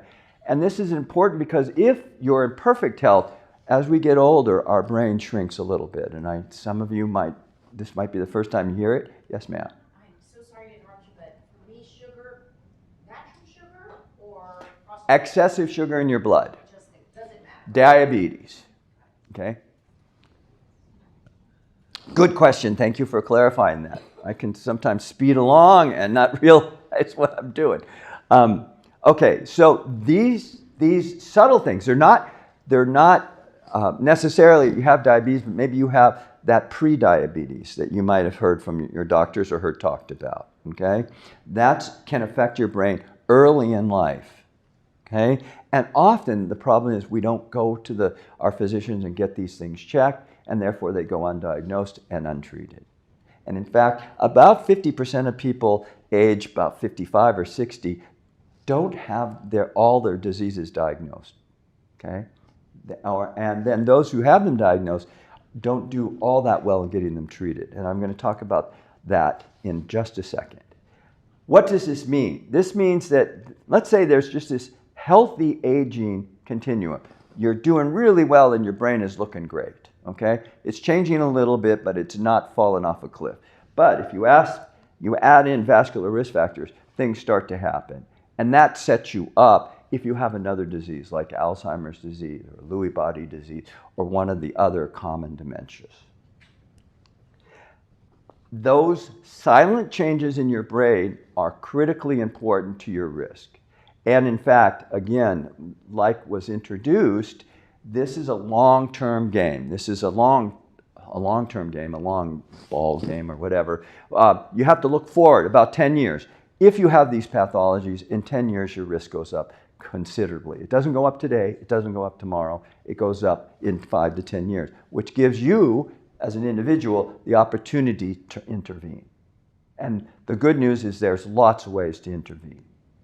So at this part of my talk, just to remind everybody what I just did, and that is that vascular risk factors have a common occurrence as we get older. So by the time you're my age, about 60 to 70% of the people have one of the big three, okay, in the United States: hypertension, high cholesterol, or diabetes, okay? If you have one of these, they increase your risk. They don't necessarily result in dementia right away, but they increase your risk for dementia, and they're bad for your brain, okay? They weaken your brain's resistance to other pathologies that may cause dementia.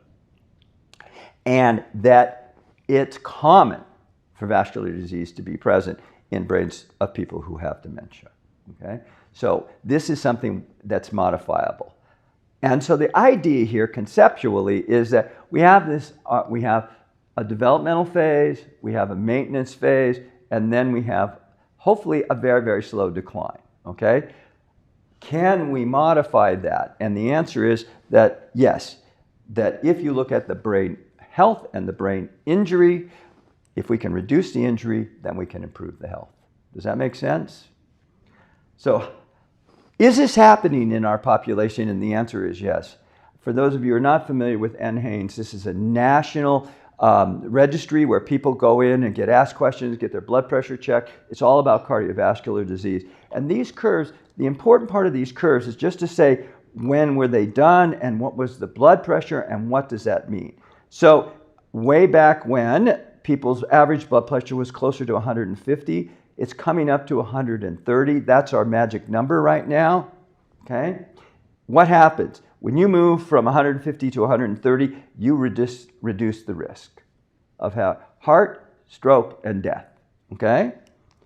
Is this really happening in our population? Yes, it goes down. And in fact, I think Kaiser Hospital is very good at advertising this, that we have had a 21 to 27% reduction in heart attacks and strokes, death from heart attack and stroke over the last 10 to 15 years.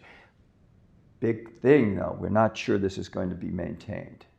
And that's one of my concerns. We also know that this has been analyzed. If you reduce these, if you look at what percentage likelihood of risk reduction you can get substantial, almost 25% risk reduction for dementia by doing good cardiovascular health. How do you do good cardiovascular health as an individual? This is different than what my colleague's going to talk about in just a few minutes. It's called Life's Essential 8. This is on the website from the American Heart Association. My hero, Donald Lloyd Jones, has been on a rampage beginning about 15 years ago to improve the vascular health. I, in fact, am going to the International Stroke Conference a week or two from now, where they're going to spend a whole day on brain health. And this is important to everyone. So, what does it include? It includes a lot of things. I'll go through all those things in just a second. But the 8 things are, let me just do it: sleep, diet, exercise, your sugar, your weight, your lipids, your blood pressure, and don't smoke. Okay? And a few words about diet. It's not how little you eat, okay? It's about what you eat, okay? And and I know that this is becoming contentious, and I think we're in a time where it's not clear. My feeling is that there are mind diets or brain diets out there, and that would be my recommendation. Donald Lloyd Jones suggests the DASH diet, which is a low sugar diet. What about sleep? It's not all about length. It's all about quality of sleep, okay? And it's also about making sure that your brain gets the oxygen it needs. And again, another issue in America is that there are many people who have problems with oxygenation at night, and you don't have to snore, okay? You may be apneic. That's what we call when you stop breathing transiently without snoring. So you have to be aware, and daytime sleepiness and those kind of things, I'm sure that watching television, you've seen them on the commercials. It's important to get that monitored. What are the risk factors for sleep problems? Excessive weight, large necks. Sports individuals have that excessive trouble. A narrowed airway, being a man, being older, and a positive family history. Other things, though, and this is things that we need to be mindful of, taking sleep aids. You have to be careful what those are, because they can induce sleep apnea. Drinking prior to bed, say, a drink with dinner, fine, but drinking, a pint of vodka before you fall asleep is not such a good idea. Smoking. Interesting, there's a fair number of people who have nasal congestion, and then there are a number of medical conditions that I won't go through, but be aware that they could also be either a manifestation of the sleep apnea or a consequence, okay? And so you need to be mindful of that. So how do you do this? That you can just monitor your own health. On the website, you can put in your habits, and it will give you a score telling you, I will say, that when we look at a large population, 0.1% are really good, 0.1% are really bad, and everybody else is in the middle, including me, okay? So don't go in there and say, I need to be at the 75th percentile, okay? Just be past the middle. And there's some evidence I could get into showing that that's really what's important. You just don't want to be on the bad side, okay? So coming back, because I'm now 4 minutes early, I'm looking over at mine.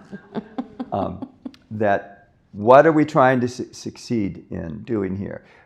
Improving brain health. How might we do that? By reducing brain injury, and one of the ways to reduce the brain injury is to treat these modifiable risk factors. And I haven't given you every list because we have limited time today, but I will answer questions if you have them about that. So, treatment of vascular risk factors and the promotion of vascular health is likely to have a substantial effect. And I believe a substantial population effect. So this is not just about those of us who are getting their Social Security. It's about our children, and in my case, my grandchildren, okay? Starting young and living a healthy life.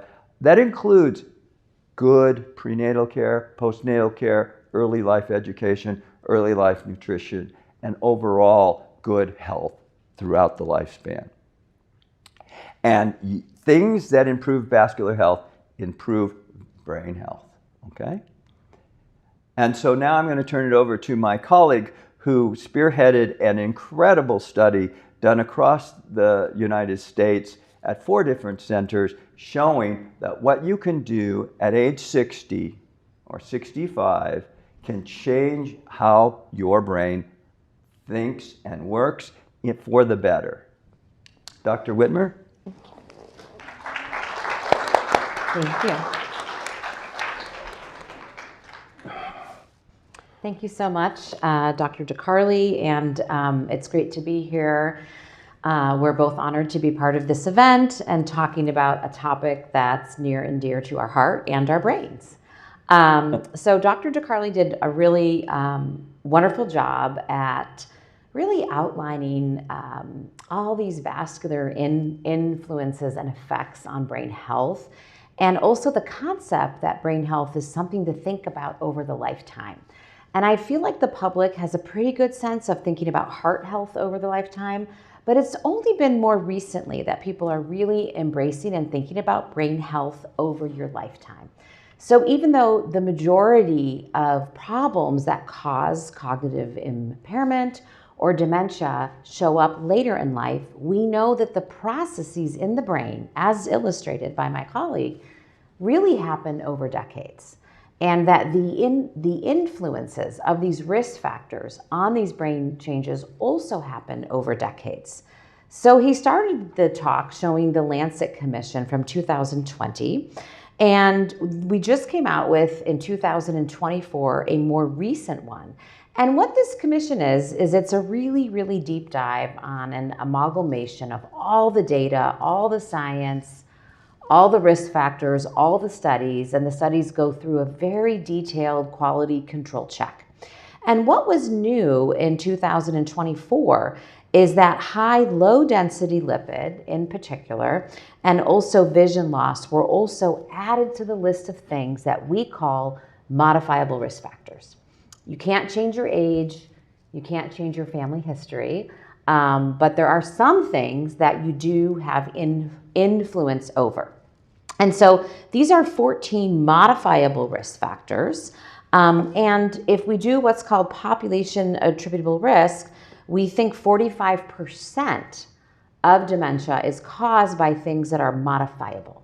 So from a public health standpoint, that is impactful, and we really want to get that message out. So protective factors, healthy diet, education, physical activity, mental activity, and social activity. The novel risk factors that came in the most recent report: loneliness, hopelessness, stress, problems with sleep, impaired oral health, and what is the role of infection? There's been a lot of recent work and recent data tracking people who have such as long COVID, and how does that affect brain health? So in 2015, so 10 years ago, my colleague and I were at a conference, and the results of the finger trial got announced. And this was done in Finland, and it was the first time someone had taken time to do a study that didn't just look at blood pressure change or just diet or just exercise, but did a study where they looked at all of these things at once to try to really move the ball on cognitive changes. So this was the first and largest randomized clinical controlled trial, so not observational. People got randomly assigned to lifestyle changes or nothing. And they found that this had a really positive effect. And what's been so interesting about this study is they've continued to follow them. Because this takes place in Finland, and there's a ubiquitous electronic medical record system, you can still follow people even if they're not in your study, so to speak. And so this study continues to show what we call legacy effects, so long-term benefits on health. So this study showed over 2 years improved cognitive function, but longer-term follow-up, 20% lower risk for cardiovascular events, 30% lower risk for functional decline, 60% lower risk for new incident chronic disease. So that is pretty powerful. Now, I will say, this study took place in Finland, very different than where we live, a very high standard of living, high quality of life, excellent educational system, ubiquitous healthcare access. So this is a wonderful study. All of us were wondering, could we do this here? Could we do such a study? Can we demonstrate something in such a different system? And we did. So I'm going to talk to you about US Pointer, and UC Davis is one of the 5 sites. We're site number 2. And this was a study to really test this finger lifestyle brain health prevention recipe in the United States. And we had a lot of talk up front that we couldn't call the study finger here. You know, giving someone the finger means something not so nice. Didn't want to call it that. So it's called US Pointer. One could argue maybe you shouldn't point your finger as well. My mom likes to point her finger at me. She just can't help it. And I always say, there's a study called that. So maybe it's not a bad thing. Okay, so what did we set out to learn? So the finger trial came out in 2015, and we really wanted to say, hey, can we do this here? So we really wanted to understand, can lifestyle interventions protect brain health and reduce risk of dementia in a large, diverse population in the United States, and whether different levels of structure and support can lead to different outcomes. And I'll get to that in a moment. So the US is very different from Finland. We also have a very different population. We have a really rich, diverse heritage of people here in our country from different racial ethnic backgrounds. So we have our 5 sites. We are excited about the 5 sites in very different parts of the US. How could you be in this study? You had to be between 60 to 79 years old, and you had to be at risk, but you couldn't be leading a healthy lifestyle already, or else you wouldn't meet our inclusion criteria. So I had a lot of sad people who were very excited to be in a brain health study, but they were sort of too healthy from the start. And then you had to have 2 or more of these other risk factors, 70 plus years old, from a racial ethnic group that's at higher risk of dementia, family history of memory impairment, and have some cardiovascular health risk factors. So this is where we sort of veer off the path from Finland. So the finger trial had gotten so much attention and people had talked about it so much.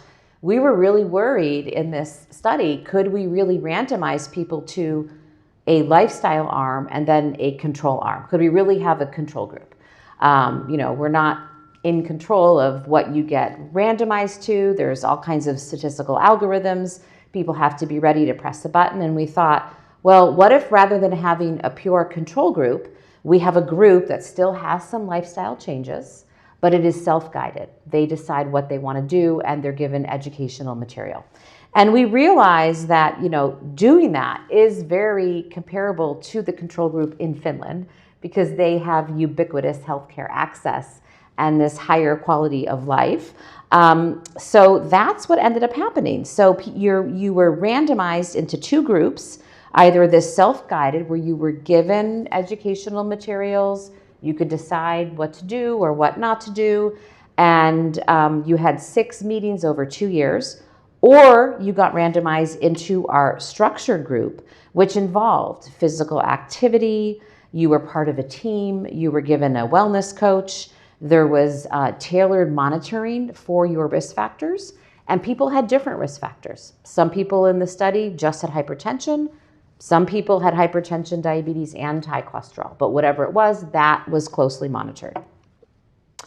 And so you can see here for our self-guided, it was 6 groups. You met with a study navigator 3 times per year over 2 years.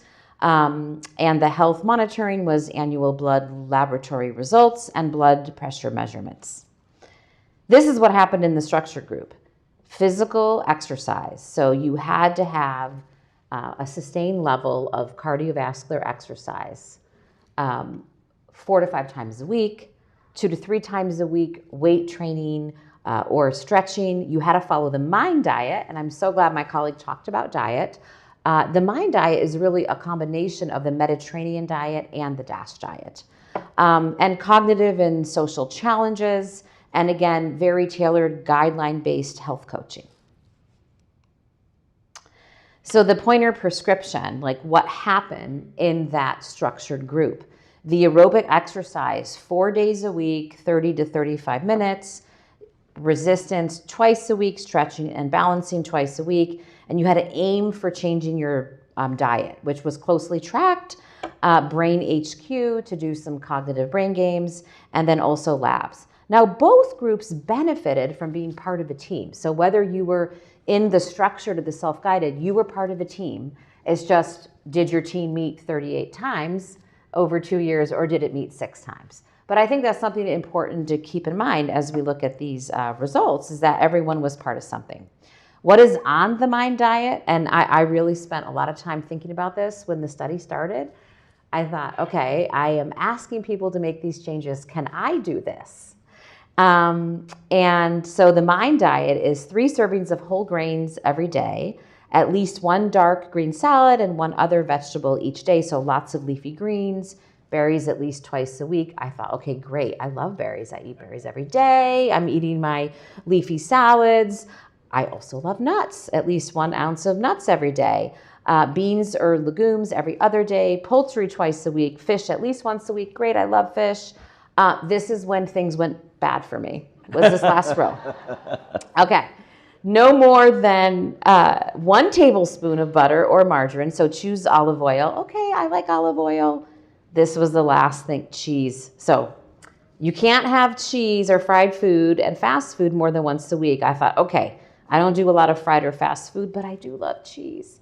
It was very hard for me. I really tried hard, and that was what I struggled with. I did find some vegan cheeses that I liked, but I always share the story because I get the participants always ask me, what do you do? And I'm perfectly honest, you know, it was hard to do. And then pastries and sweets less than five times a week. I will say that the finger study followed the Nordic diet. The Nordic diet is similar to the MIND diet and the Mediterranean diet. The Nordic diet does not restrict on cheese. And I actually just had this conversation recently with Professor Mia Kivipelto, who's the PI of the finger study and was part of the US pointer. So what did we find? We did find a change in cognitive function over 2 years. We saw our study participants every 6 months. And the field was really like, do you think you're going to really see a change over 2 years? This is a short time period. But we did see them every 6 months, both groups. And we were very proud of who was in our study. You know, we're very different than Finland. We had a range of age. We had a range of people from different racial ethnic groups. And we had a range of people who had family history. So you can see here 78% had a family history of memory loss. And when we talked to our participants about this, we didn't always say family history of Alzheimer's disease or dementia. We said memory loss because there are sociocultural differences in how this is talked about across generations. We were very proud. 89% of all the participants completed the last clinic assessment. And I actually remembered the very day that happened because the last participant across all 5 sites happened to be here in Sacramento. So participant number 2111 is a UC Davis participant, and we were very thrilled when that happened. Very interesting. Both groups did well in following the pointer intervention. So this is our average team meeting attendance. So almost 95% for the self-guided. They had 6 of these meetings. 91% for the structured, and they had 38 meetings over the 2 years. We even had some marriages happen across the study. I think we're up to 5. Not one at Davis that I know of so far.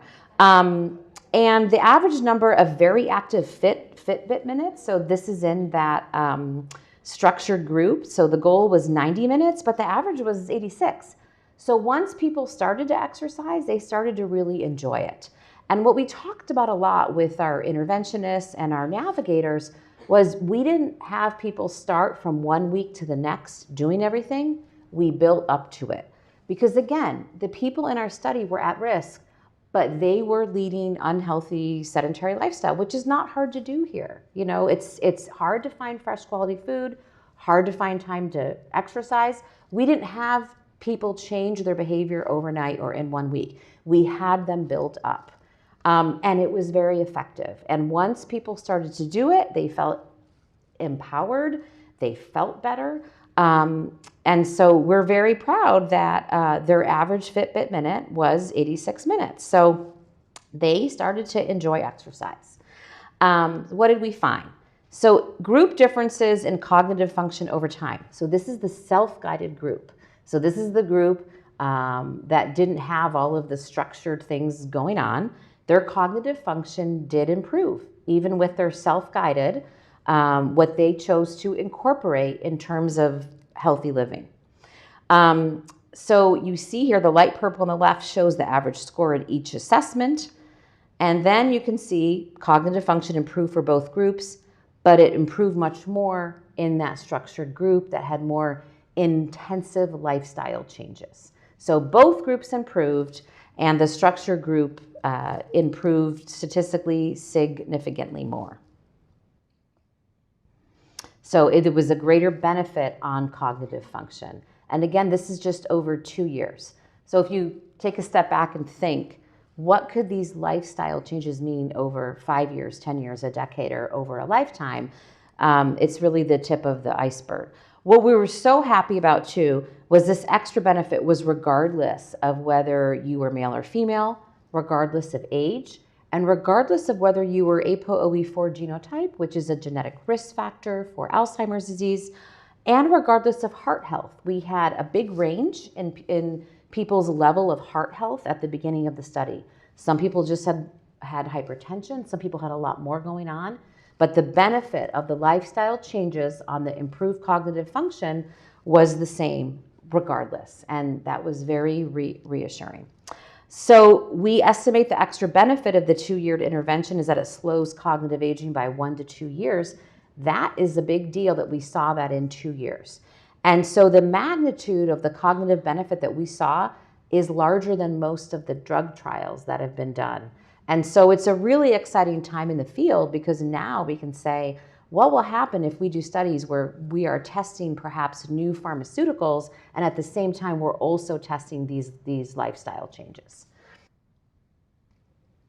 So what has this journey meant to our participants? And I have to say, it makes my day. Like there's a lot that my colleague and I have to do in our job, and some of it's not fun, you know, talking about space or like budgets. But what makes my day is when I'm leaving our Alzheimer's center and someone runs across the parking lot, they recognize me and they're in the Pointer study and they come over and they talk to me.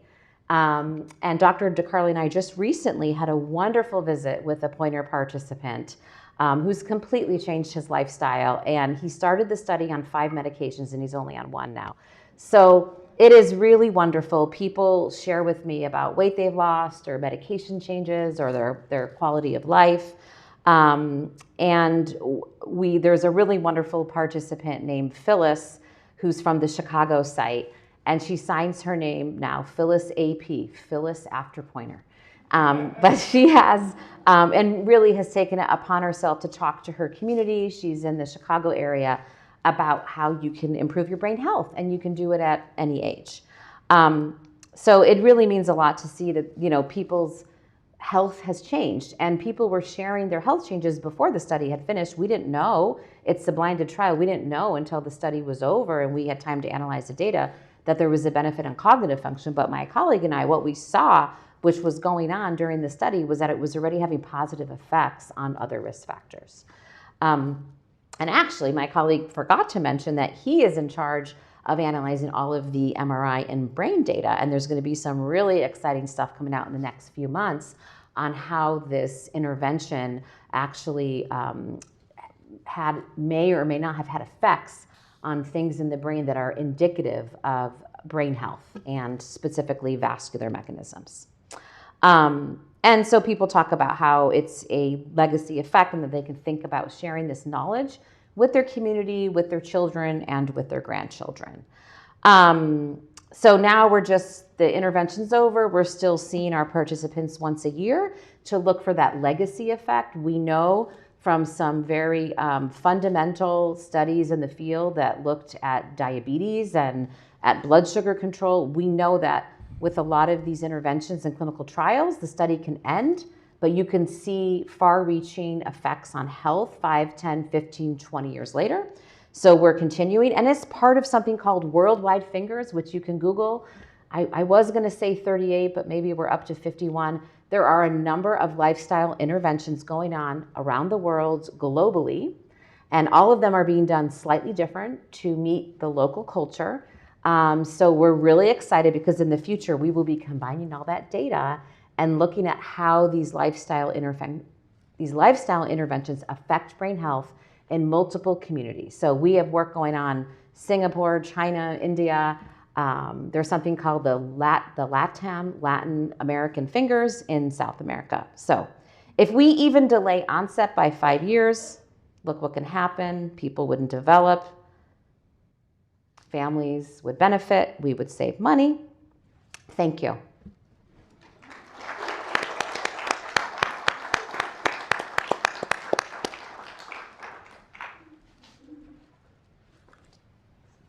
Fascinating topic. So we did leave plenty of time for questions. If the audience has any questions, if you want to raise your hand. I know Dr. Logan probably has some questions that she could ask if there aren't any from the group. Oh, yeah, there's one. Hold on. Well, it looks like you're first, Don. I didn't want to go first. Sorry. A question about the relation between diet and brain health and the role of medication. So, is the diet that you are advocating productive in brain health because it lowers blood pressure and manages cholesterol, or is there some other additional effect? And the reason that I'm asking is that you can use medication to lower your blood pressure. You can take statins to manage your high cholesterol. Is that as effective as changes in your diet, or is there a difference there? So I think biologically, the answer to your question is yes to both, okay? Diet alone, even the DASH diet, can only lower your blood pressure about 3 to 5 millimeters of mercury. So for many people, that's not sufficient. Diet alone can only lower your cholesterol 5 to 10. So that's, again, not necessarily sufficient. But diet has a much bigger impact on your body that can then also reduce high cholesterol and hypertension through weight reduction. Better eating can also change your gut microbiome. We don't know exactly what that means yet, but it probably can do have some advantages to the brain. So it's not a singular effect, and one can't substitute for the other. Okay, I would say, and it can also lower your blood sugar. So if you eat correctly, so I would say work with your physicians. If you have one of these, you're sort of on the cusp. If, let's say, you're pre-diabetic, you can change your diet, you can exercise. Those things work in tandem, but they are not a substitute. So you can only get so far with diet. You can only get so far with exercise, but they're adding on other protections. So you may not be able to measure them from a blood pressure or a glucose or a cholesterol, but these things are doing other things that we don't completely understand. So one, for example, is a brain-derived neurotrophic factor. I know that's a big word. But exercise actually increases a protein in the blood that helps the brain recover from injury and sustains the brain. So there's lots of different ways it's working that you can't just measure with your blood pressure, your sugar, or your cholesterol. And I was going to also add to that, I don't know of a randomized control trial that did a one-to-one comparison. That was like diet plus a myriad of other medications, because often people are, of course, already being treated for their risk factors. But I will say there's a lot of really interesting observational data in people that don't have cardiovascular risk factors. And in that group, those who had better diets had better cognitive function and lower risk of dementia. So it's observational data, could be other unmeasured confounding. Also, we do know that there are effects of certain nutrients and things that you glean from diets that could have an effect on the brain that is independent, perhaps, of these other things. So the diet's also helping the blood pressure. It's helping the cholesterol clearance, and it could help your blood sugar. But there are things above and beyond. So, for example, there's a lot of work looking at perhaps the anti-inflammatory properties of some of the diet. So it's not just through changing the other risk factors. We think there's an independent contribution, but it's all happening in concert, like a symphony, perhaps. Great. It's hopefully on key. Gentleman in the back in the blue, go ahead. Yes, thank you. John Bowden with the California State Retirees. And looking around, arguably one of the older attendees here today. But I found this to be a very interesting and informative presentation, and very, to me personally, very interesting as well, because I have a number of the factors. But I was wondering, are these slides available online anywhere? Oh, good. Currently. Yeah. Yes, they are posted on our website. On CalPERS website? Yes. Thank you so much. You're welcome. Oh, yes, go ahead. Good afternoon. My name is Val Farr. I'm the CSCA ROOP Secretary. And this is really interesting because I'm right in the middle of attempting to get off of the 8 or 9 medications that I'm taking for the disease that I've been dealing with since 2013. And you've answered most of the questions. My question is, are the doctors that we are going to try to get off of the medications and so on and so forth, how do we get our doctors to listen to us in regards to us listening to our bodies and, those type of things so that we can get there? Oh, that's a tough question. So I think that medical practice is trying to expand and engage patients more directly, giving them autonomy in their own health care. I think the most important thing in today's world is to be an advocate for your own health, okay?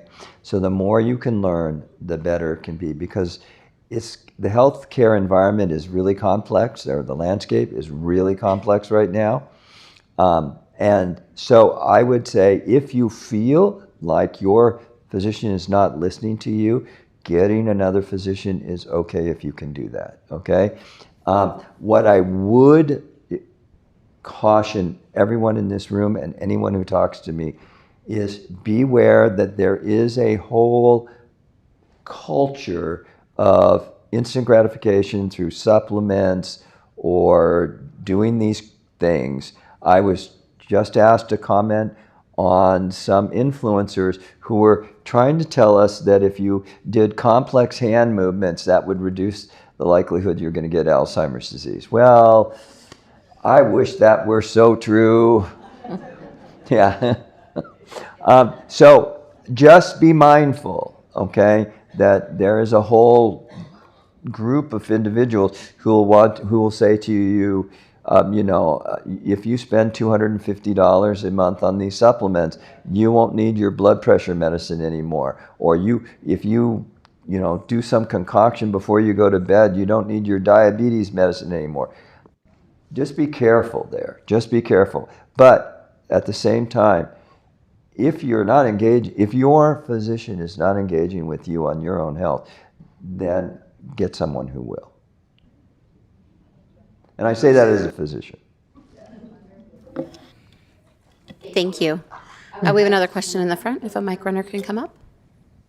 I was going to also just add on to that, you know, it's very common to have risk factors. Like we have a bunch of studies going on with older people, and you know, after a certain age, like hypertension is almost a ubiquitous thing. So, you know, and of course, you know, I would hope that any physician would be practicing, you know, evidence-based medicine, and really looking at, you know, what does the data tell us as what is the best thing to do. So I think that's really important. Yeah, and can I tee off on that just a little bit? And that is, just because you have hypertension as a diagnosis, that's not a monolithic thing that says, okay, you're going to die. Right.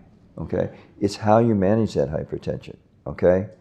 All right? So by treatment, exercise, etc., you may have a diagnosis of high blood pressure, but if your blood pressure is managed, your outcomes can look much like a healthy individual who didn't have hypertension.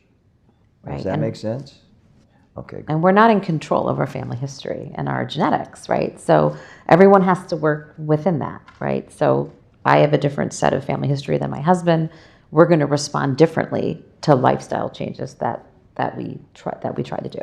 So, go ahead, Jared. Thank you for the fascinating presentation. So I'm especially interested in the intervention itself and whether that can be applied at a broader population level. And one of the things that surprised me the most about the Pointer study was the compliance with the intervention, with the lifestyle interventions in both groups over a long period of time. And that surprised me in part because in public health, typically, even the most well-financed creative campaigns move the needle very, very small amounts, and hence you need sustained funding over 30 years, you know, to actually make a big difference in a population. Think about like the tobacco campaigns and so on and how long that took. They can be successful, just takes a very, very long time. So what is special about your intervention here that makes it unique? Because it seems to me like it's a little bit unprecedented unless I'm missing something here. yeah, I mean, to be perfectly honest, we were surprised as well by the high levels of adherence. And we haven't looked at the data yet to look at how much adherence perhaps had the best benefit on the cognitive function. Like we've just started to do that. But I believe the reason why it was so successful was that whether you were in the self-guided or the structured, you were part of a team. And I think that meant something to people a lot, that they were with their team, that they were taking on this lifestyle change, but they weren't alone in taking it on. And so that's where I think the real difference happened. I think that was sort of the secret sauce. And then the next question, as a public health scientist that I'm grappling with, is now, how do we scale this out on a public health level where we can have a population level change for brain health? And we were lucky to be one of the sites to get a small planning grant from the Alzheimer's Association. And we're starting to have discussions now about what would this look like rolled out across our healthcare center. I mean, certainly we can't offer what that structured group did, right? You're part of a group, there's 38 meetings, but what version of it could be done that gives us the same outcome, but we have to calibrate the recipe a bit. So we're right in the middle of, trying to figure that out. But what I find really reassuring is, the other group also improved in cognitive function. So the self-guided group, which didn't have as much support and as much monitoring, also improved. So I think there's a lesson to be learned there as well. I would also say, though, and this is a bit provocative, and I apologize ahead of time, but I'm just going to say it. We're fortunate to have health access. Everyone sitting here has health access. That's not true for at least 30% of the American population, and maybe more now under the current guidelines or the changes in Medicaid. So I think if another impact is to have healthcare, preventive healthcare available to all who need it. And that actually sounds like, oh God, here's a socialist talking again. I will say I'm slightly right of Bernie Sanders, because I have a feeling you got to be able to pay for it. But the point being is that healthcare intervention is always too late.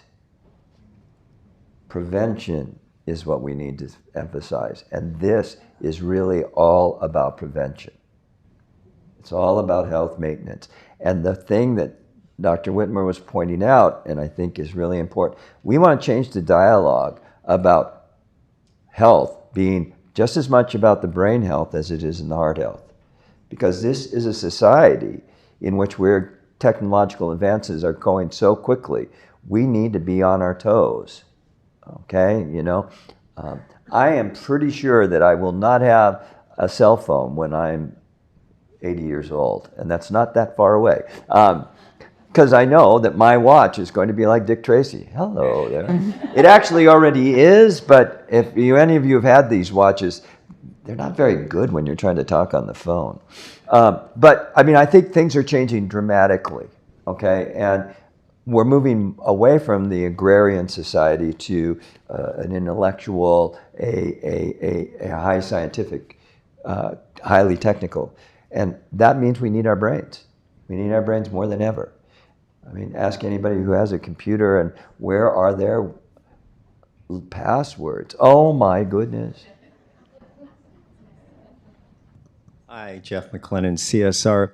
I'd like to float an idea out there. Great to hear about the Pointer study. What concerns me is we need more of an industrial science collaboration when it comes to chemicals in our food. I hear about weed killers, and I hear about weed preventatives and other sprays. And I mean, I love fruits and vegetables, and we're in literally the farmer's basket here in California. But what worries me, and maybe you could work with PERS, and PERS can work with industry, the agricultural industry, to cut back or at least warn us if this wonderful orange I'm holding is a chemical bomb. Yeah, no, I appreciate that question. And I have, not to brag about my institution, but UC Davis is like one of the best places in the world doing environmental health research. And both my colleague and I have colleagues of ours that are doing ancillary studies to our studies, looking at different environmental exposures. So how close you live to a lead releasing facility. You can use geocoding where people just write down where they live or went to school, 6 time points, and there's all this publicly available information. Well, it's still available. We'll see what happens with our administration, where you can find out on a neighborhood level or by a census tracking level what toxins. So there's these like macro level ways to look at different exposures. Then there's also individual ways. There are ways to measure exposures in your body to these things, and I do think this area needs more work. There's a lot of work out there showing occupational exposures are linked with an increased risk of Parkinson's. My father has Parkinson's. He grew up on a farm. He sprayed, starting at a young age. And in the epidemiology class that I used to teach, when we talk about occupational epidemiology, one of the strongest risk factor outcome associations is some of these exposures to certain toxins and Parkinson's. And so I think we are, it really opens the door to what is happening to our exposures to things. And it's not just foods, but what are the long-term outcomes of these chemicals? And it's hard to study and hard to model because it might show up 30, 40, 50 years later. But there is a lot of focus on this right now in the field of research and science. Yeah, and I think that CalPERS has the unique positioning to, use their investment strengths to, continue to emphasize, healthy lifestyle choices and working on, things like various levels of pollution, not only in the air, but in our water and in our soil. So I think that's a really good question and something that, can be CalPERS can contribute in very many different ways through their investment portfolio. And that should, and we would hope, continue with dementia research. So if you all are interested in brain health, we're here to help you spend your money. Well, with that, we are at the 1 o'clock hour. So let me help me thank our speakers today. Give them a round of applause. Thank you so much for your time. So it's 1 o'clock. We'll break for lunch, and we'll be back at 2 to learn more about cybersecurity. If you want to grab lunch from the cafe, you're welcome to sit in 1140 again, where we had the reception and network with each other. Otherwise, there's seating. I think the weather is nice enough outside or in the cafeteria. Thank you. See you soon.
Welcome back, everyone. Thanks so much for sticking around for the last presentation today.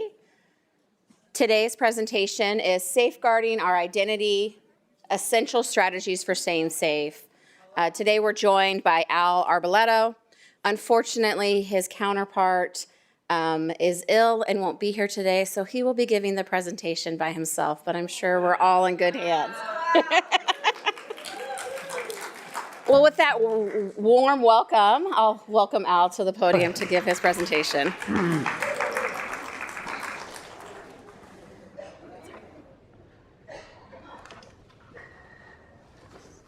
All right, thank you. Thank you very much for joining us today. Yeah, unfortunately, Mike over the weekend got some flu or something. I'm sure most of us have had a variety of these, different things that are flying around. So I hope everyone's gotten their flu shot because I heard it's a bad one. So this is a presentation that myself, CalPERS, and the Identity Theft Resource Center developed together jointly, specifically for our CalPERS members. So unlike perhaps other presentations that you've attended where the focus is on just general tips and techniques, this presentation is going to go into more detail into things you can do specifically to protect your retiree account. So by the end of this presentation, I hope that you have sufficient information to help protect yourself from scams, cyber fraud, and identity theft. We have a lot of material to cover today, so I'm going to get started. First, let me introduce this would have been Mike presenting this. This is the Identity Theft Resource Center. It's an organization that is headquartered in San Diego. It's actually just celebrated its 25th year in business helping victims of identity theft.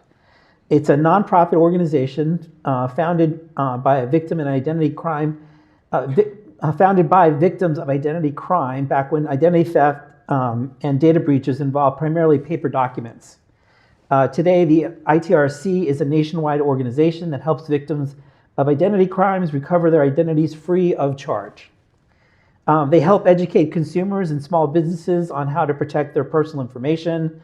They also conduct research to inform public policymakers and business leaders on the latest trends and impacts to identity-related issues.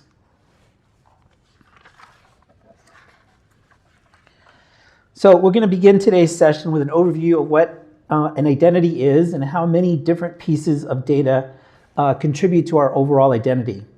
After we establish what our identities are made of, we'll move into examples of how criminals obtain sensitive information that make up our identities.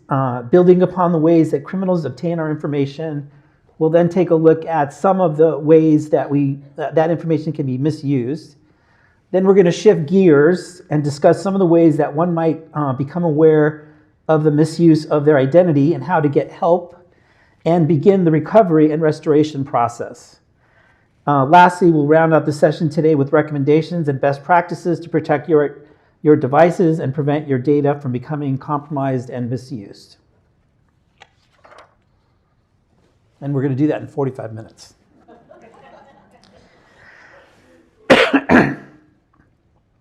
When you think about your identity, what comes to mind?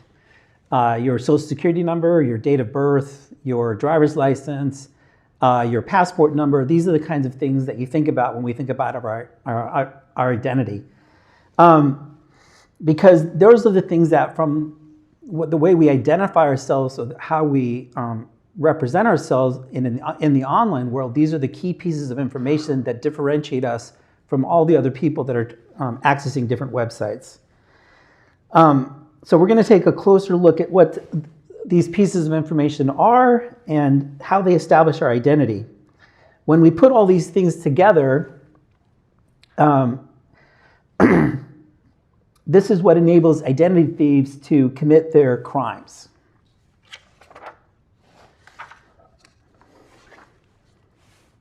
Oh, sorry. All right. Actually, we jumped. Okay. All right, I'll get this down. All right. So there's many different types of information that identifies us. Starting with credentials, things like social security numbers, birth certificates, driver's licenses, passports. These are the things that we use that allow us to differentiate ourselves from the other individuals. Attributes are types of data that's associated with each of us, but they're not necessarily unique to us individually. Things like your street address, your name.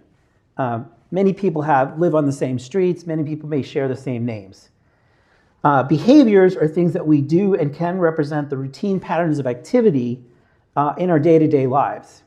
And biometrics, these are the physical characteristics that are unique to each of us. So we're going to take a closer look at each of these different categories.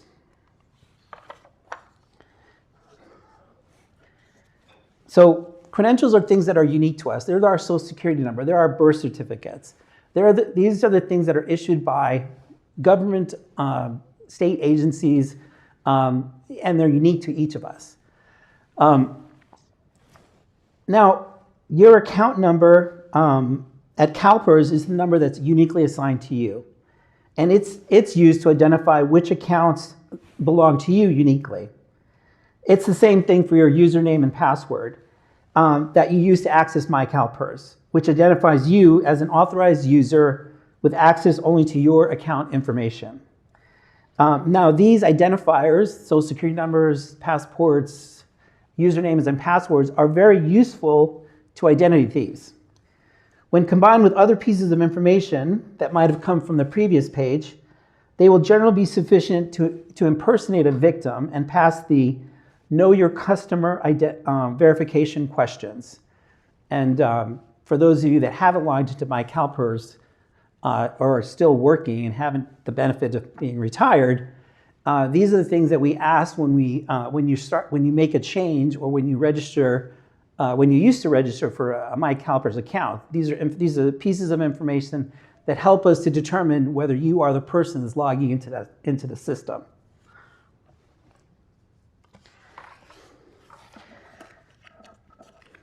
Now, attributes. Now, some of the things that that help to distinguish us from other people are not necessarily unique to us, like your name, like your address, like your date of birth. These are things that other people share with you, right? Like we all, some of us have birthdays in January. Some of us have birthdays in February. There's more than one person that has that date of birth per se. And we point this out because it's only in combination with like your social security number, your date of birth, your first name and your last name, that then that piece of information, that date of birth, that phone number, who you employed with, then it becomes more important to us. But if, for example, someone were to find a list of date of births or a list of names, that doesn't necessarily mean that that's something we need to be concerned about. It's only when those pieces of information are put together that we then start to be concerned, and then it becomes of value to identity thieves.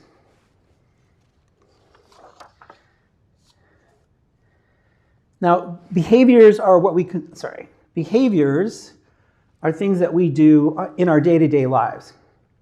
And for identity thieves, knowing what apps we've downloaded, what websites we visited, who's in our social networks, who do we interact with, even where what location or our location, where if we share our location on social networking sites, these are all pieces of information that are helpful to identity thieves. And in addition to information that might be gathered through online quizzes that you might participate in a Facebook or Instagram or other social networking site that you might participate in. Now, it's worth mentioning that not only is this information helpful to identity thieves, but it's also helpful to institutions like CalPERS and financial institutions because they also look at behavioral data. Many fraud prevention and detection systems can recognize when someone other than the rightful owner is logged in, trying to log into an account that we own. So, for example, every time you log in to My CalPERS, we note the date, time, session, and the IP address that you're connecting to when you connect to the website. And so we know when you connect, and we know when you connect from an unusual or foreign IP address. And if there's questions later and you want me to explain what an IP address is, I can explain in more detail what that is. But it's the unique identifier that's associated with your computer connection at that point that you began a session, a web session. Now, because these systems that both financial institutions and institutions like ourselves use, we can identify patterns of behavior, which helps us to distinguish between the identity thieves, or the bots, which are these automated scripts that are very prevalent on the web, that may be posing as you in terms of trying to log into your account and your information. And because we can distinguish between what we consider to be your behavior and a bot, we can set alerts as to when these activities are occurring.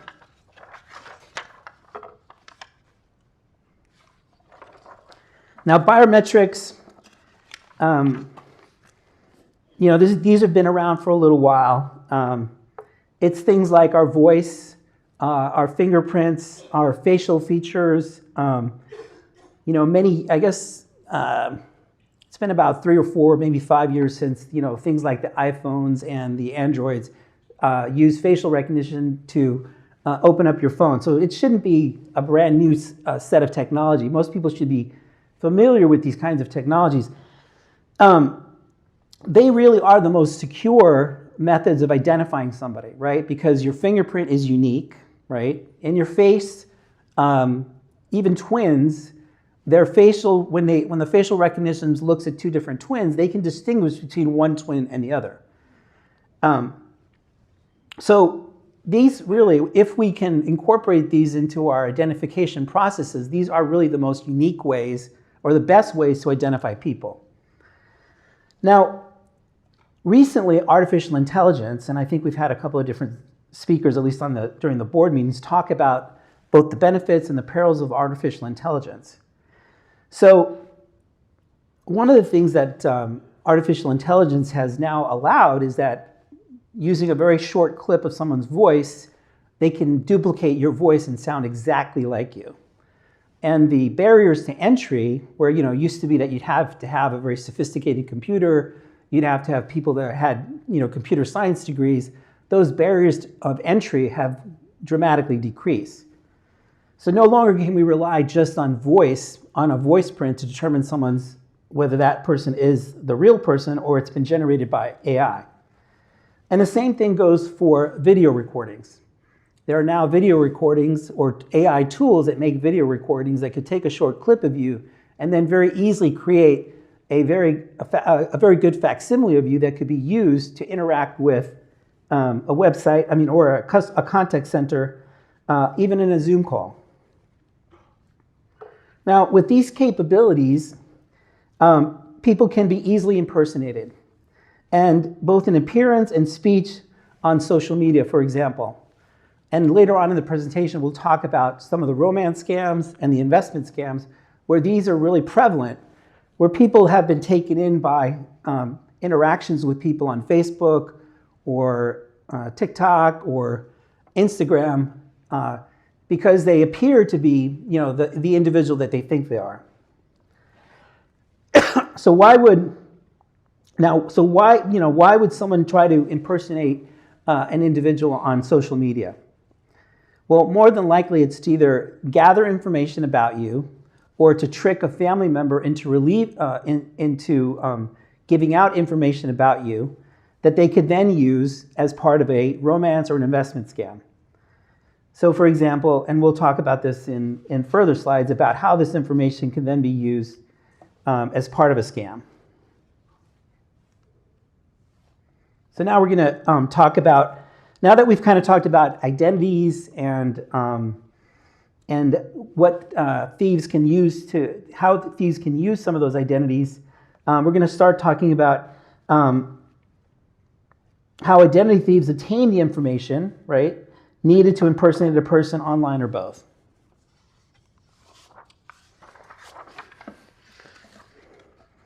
So we all lose things. It's part of everyday life, right? People lose their phones, people lose documents, papers, things like that. People lose their driver's licenses, their passports, their credit cards, social security cards. Things like tablets, removable storage devices. These are all things that can increase the risk of identity theft. Because people can then use these to impersonate an individual.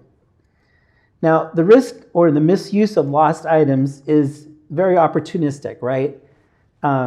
If the wrong person finds it, then it can be perhaps misused. But a person could also just walk past that lost driver's license, that lost social security card, and not make use of it. Stolen items, on the other hand, things where someone has intent on stealing something, has a much higher risk of misuse, right? So the party that stole the document or the device had a purpose for doing so. It's not like they just kind of happened by. It's not one of these crimes of opportunity. This is people that engage in this kind of stuff. There is an intent. And they're intending to steal or commit fraud. And this, stealing or data breaches or loss of data is one of the most reported things to the ITRC.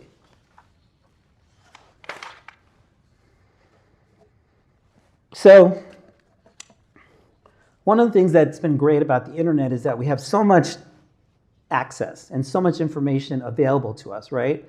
Whereas if we were to look back 20 years ago, right, the World Wide Web was a much smaller thing, and there was a lot less out there. But now, our personal information is out there in many, many places. And we share personal information with many, many different resources.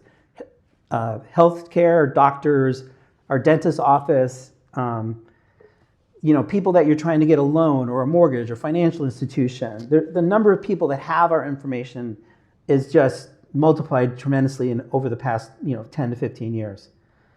So instead of, and the fraudsters and the people that commit cyber fraud and cybercrime know that this information is out there in huge volumes. And so instead of what they used to do was hey, someone would engage in mail fraud, they'd steal your mail. Or they would break into your house and take documents and things like that. Now, they just have to break into the web. Now,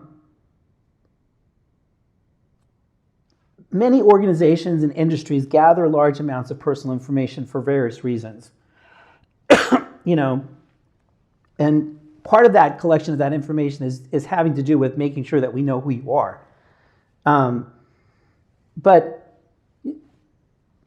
I don't know probably anybody in this room that hasn't received a data breach notification letter in the past 4 or 5 years. And if they haven't received multiple from either healthcare or financial institution or Target or Ticketmaster, CalPERS, then they're very unique. And they probably don't have much of a web presence, and they might live in a hovel someplace not connected to the internet.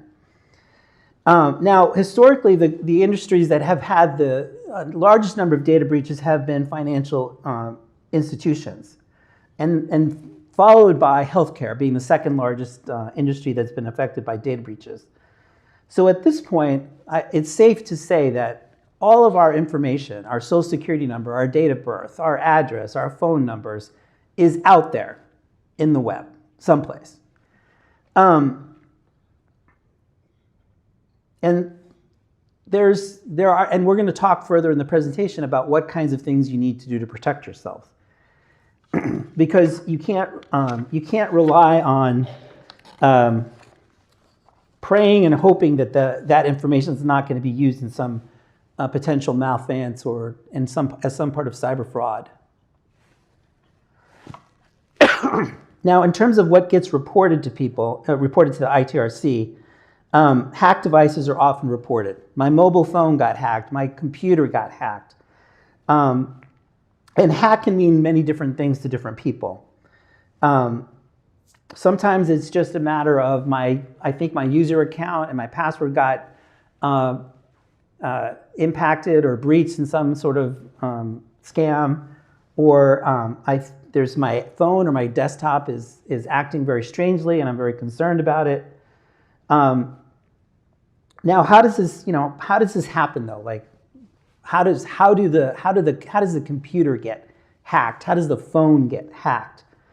Now, typically, when we talk about computers, it's typically that someone clicked on something and a piece of malware, which is a piece of code, was downloaded to your computer, and the criminals use that as a way to get access to your computer. And because they then now have access to your computer, they can pull out if you have copies of your financial documents, or if you visited your financial institution and you don't clear your browser and your cache and things like that on your computer, then all that information may still be resident in your computer. And cyber criminals know how to harvest that information from your computers. The same thing can happen to your mobile phones, although I'll have to say that I think the mobile phones are much more secure than your computer, simply because unlike your computer, your phone is always telling you that it has to get updates. And it usually forces you to get those updates, versus the computer. Many times people have not configured their computers for automatic updates. And so a lot of times, we're working, we get that message for the automatic update and we defer it. We think, well, I'm busy right now, I don't have time to deal with that, I'll do that later. The problem is that typically those automatic updates that are coming out are out there to address a security vulnerability. So I have to, we'll talk further about things that you should be doing to protect yourself, but configuring your computer, configuring your phone to accept those automatic updates are something that you should be doing.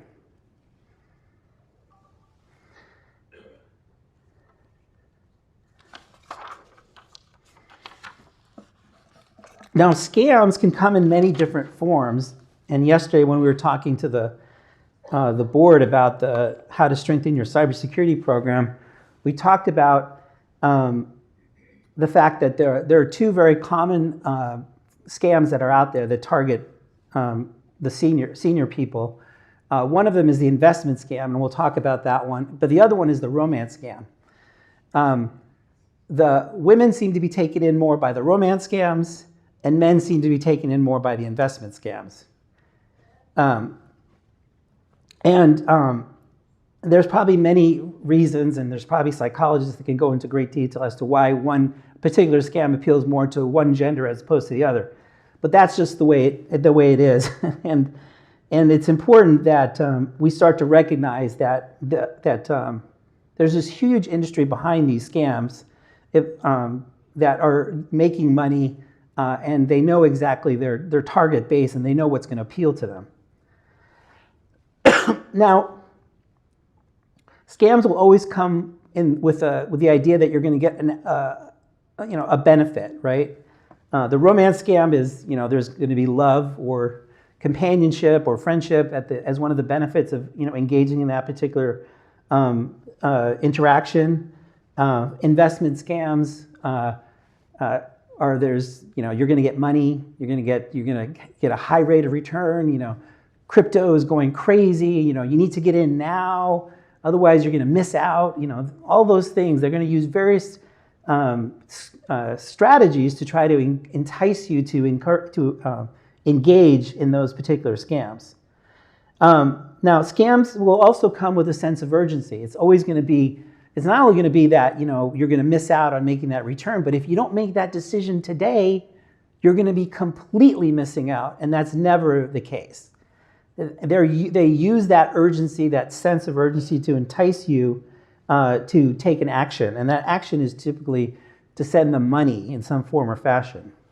And there's various ways that they can get the money from you, either through Apple gift cards, or transferring money through wires, or getting you to share personal information with regards to your bank accounts.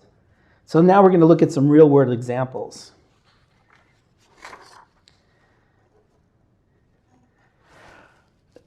So scammers will send you text messages, and these are the ones that I've seen have probably increased dramatically in 2025 and continue to increase in 2026. And this is one that I've received, I think, multiple times, which is the toll fraud, right? Very believable, right? You're like, oh my God, did I forget, to pay that toll? Did this transponder not work, and that's why I'm getting this message? A lot of people fall for this one. And this one specifically, this example here is impersonating the Department of Motor Vehicles. But I'm going to point out to you a couple of things that's going to help identify when this is a scam versus where this is realistic. So if you look at the very top of this, hopefully you can see that. Okay, you'll see a +63. Okay, if it's a phone number in the U.S., it's going to have a +1. If it has anything else beside a +1, that means it's outside of the U.S. And +63 is the Philippines. Okay. Now, this is not really part of the presentation, but fraudsters in different countries specialize in different things. Like the Dominican Republic likes romance scams. Like the Philippines likes the investment scams.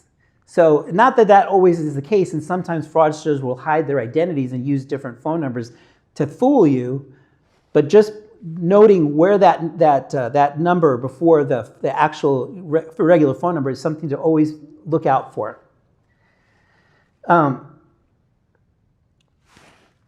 The other thing to note here is, once again, is the urgency, right? You must pay immediately, right? Before enforcement to avoid license suspension and further legal disputes, right? And if you don't pay now, we'll suspend your registration, your driving privileges, you may be prosecuted, your credit score will be affected. The trifecta, right? You can't drive, you can't buy anything, and you're going to get thrown into jail. Okay? What could be worse? Now, the other thing that that you need to pay attention to is the link at the very bottom here, the https ca.dmv-erp.cc/portal. The California DMV site is www.dmv.ca.gov. Anything else than that, this is baloney. Okay? So now if you ever get a message like this and you're not sure, right, and you don't want to go to jail and you don't want to get fined, one quick way to verify this is to call the DMV. But don't use a phone number that they provide you here in the text message. Go to the actual website and get the phone number from the actual website. Al, the very first line, California State Department of Vehicles, is incorrect. It says DMV, but it doesn't have motor vehicles in there. Okay, only you would have picked up on that. Sorry, state employee here. Yeah. All right. Scammers will send text messages to get you to call them, right? We kind of just touched upon that, right? That's it right there. I got that. So here is this is one that a lot of the ITRC, this is the example that they pulled out. A lot of older adults got this payment notification via Apple via text messages, and when they called, they were asked for personal identifiers. So another thing that you want to kind of hopefully pick up on is that if they're calling you to tell you that there's a problem, they have your information, okay? You don't need to provide them your full social security number, your bank account, your credit card numbers. They should have that information. So that should be a trigger for you to recognize that this is probably not legitimate. And once again, what should you do? Go to the website, check to see that you're get the legitimate phone number and call them and talk to them to confirm that this is an actually legitimate transaction. The other thing that they'll use to encourage you to believe that this is real, they'll say, hey, we saw suspicious activity, right? That's a trigger for me, right? How many times has your credit card been, where you've had to stop your credit card, right? So whenever I get something like this, I'm calling my bank, I'm calling the credit card company to find out if this is legitimate. Now, the other thing to note here is if you read through this, is that there are grammatical errors in this message. And that's probably a sign that this has probably been drafted by a non-English speaker. Although I'll tell you this right now, that we won't talk a lot about AI things, but AI has made it possible for these people to improve their grammar tremendously. So you can't always rely on that the grammar is incorrect, because AI has made it possible for them to, allow them to draft messages with good grammar. But if you do call this number, there will be a customer service center, and there will be people there to help you. But once again, what do we want to do? Go to the website. Check to make sure they're calling the right legitimate number. Never use these numbers to call in.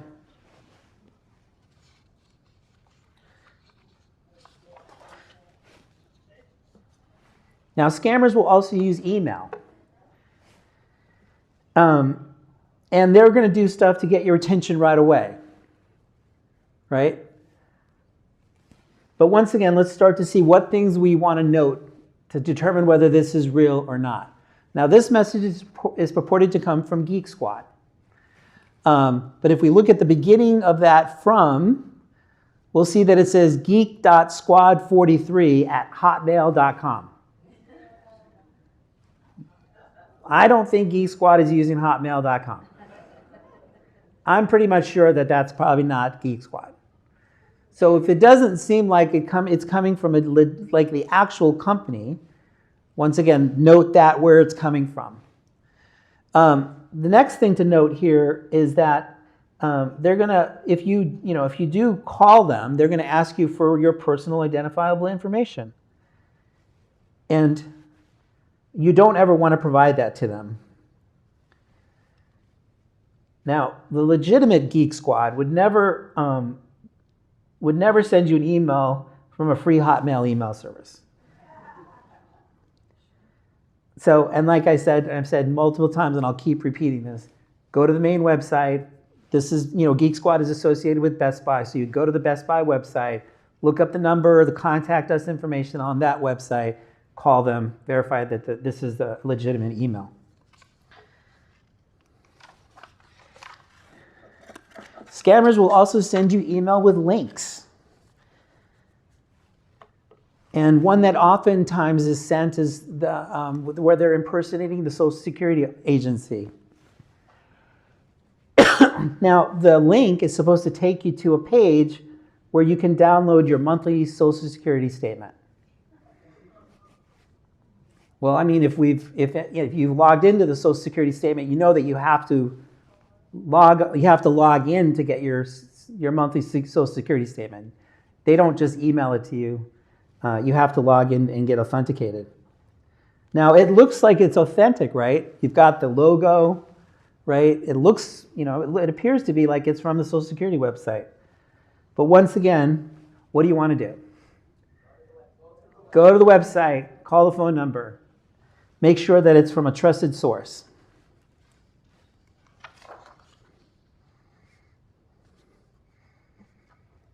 And here's one last example about email. And you'll see the sender's email address, right? info@lmarkeyb.com. Okay? So always check those headers, check those emails.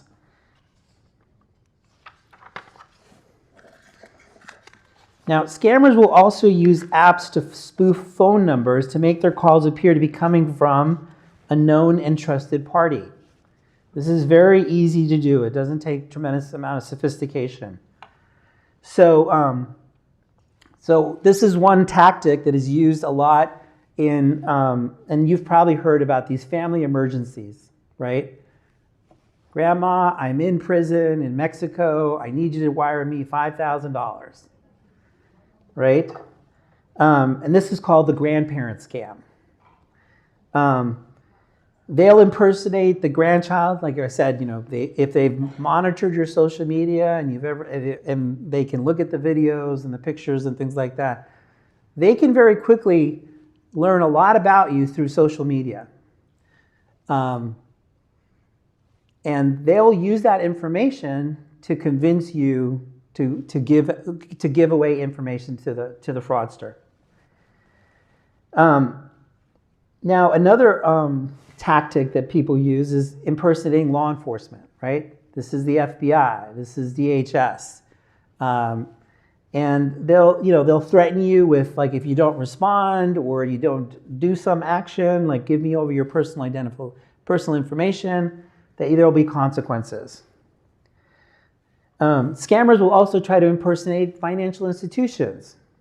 They'll call, they'll say that there's been suspicious activity. They'll get you to try to hand over your information. We have one example this is an AI generated call, just as an example so you guys can see how good it sounds. Elena Whitmore, calling from the Account Risk Review Unit at the Tax Relief and Mediation Agency. I'm reaching out because your file still reflects unresolved flagged items that may result in added charges or collection escalation if not reviewed promptly. Relief options remain open right now, but they are tied to strict year-end timelines. Many individuals are qualifying for adjusted balances or complete resolution after a short review. Waiting longer may limit or remove those options entirely. Please return my call today at 877-380-2824. Again, 877-380-2824. If you no longer need assistance or received this message in error, press 2 when calling back. It sounded realistic, right? Would have fooled me, right? Now, did you catch the part where they said waiting longer may limit or remove these options entirely? There's that sense of urgency that's getting you to try to act, and not only act, but act now. Because if you don't, you're going to suffer the consequences. Now, the best thing to do if you get any of these examples, like you get one of these phone calls, hang up the phone. Because the other thing that the scammers do when you pick up the phone is they validate that that's a good phone number. So if you get these phone calls, try not to pick them up. If you do pick it up, hang up the phone quickly. And once again, if you really are concerned, go back to that legitimate website, who they're purporting to be, that phone number, validate this was an actual phone call. Oops. Sorry. Okay. So pleasant. Now here's another way that scammers get people to click on links is when most people use a search engine to find anything, right? Most people don't want to be bothered with typing out the full URL of a website. So what do most people do? They go into the Google search or whatever search engine you like, and they type in CalPERS. Now, criminals can pay an advertising fee so that their website becomes the top ranked sponsored site. So one of the things that I always caution people is don't click on the sponsored websites. They're the things that show up here, right? That say sponsored, right? Usually the very top of the search heading, but since Google and other search engine companies don't really vet these companies, you can't rely on those being legitimate websites. So as you can look from this example here, this is not a legitimate website, so you don't have to worry about this, but it says calpers.xhygd.net. So if it doesn't say what we're all used to, don't click on it.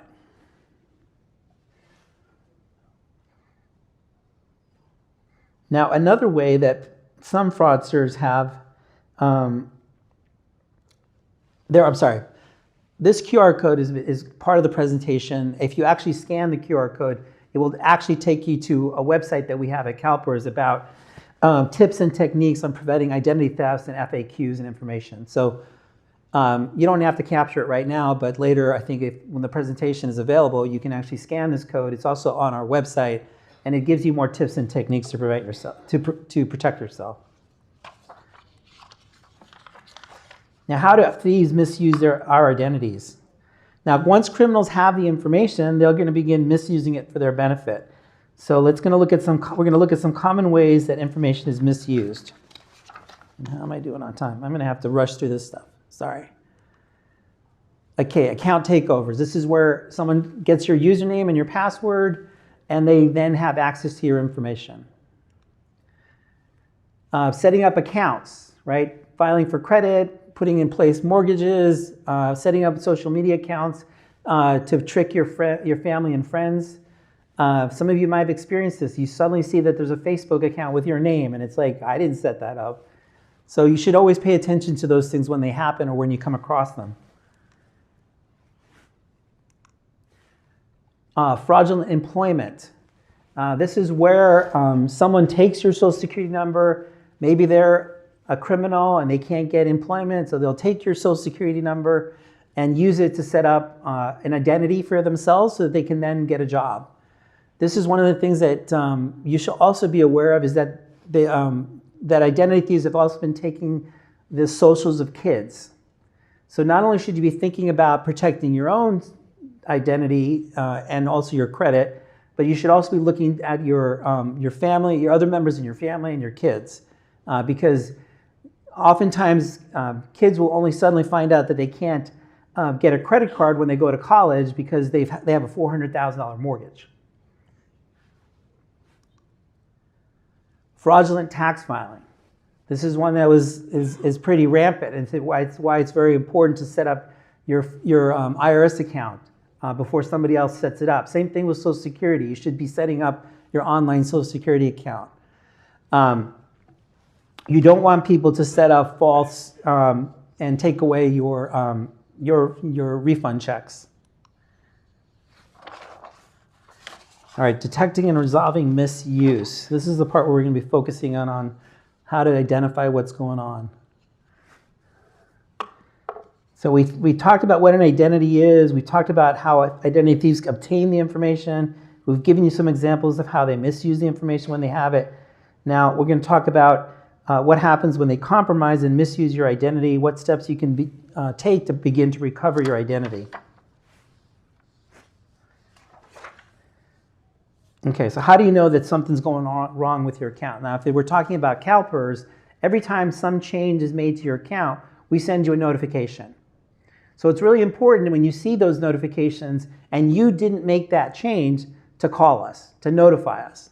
And the same thing goes on with any of your financial accounts or anything else, any other account where you're concerned about there's a chance that there's going to be some financial fraud.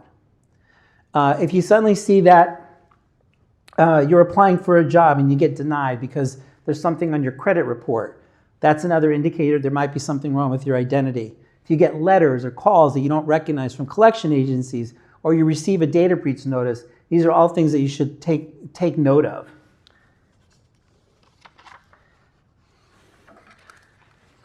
Now, once again, you're not alone. If you feel that there's anything untoward going on with your account, call us. Call our contact center. We'll investigate. We'll look into it. We'll contact you. We'll follow up with you.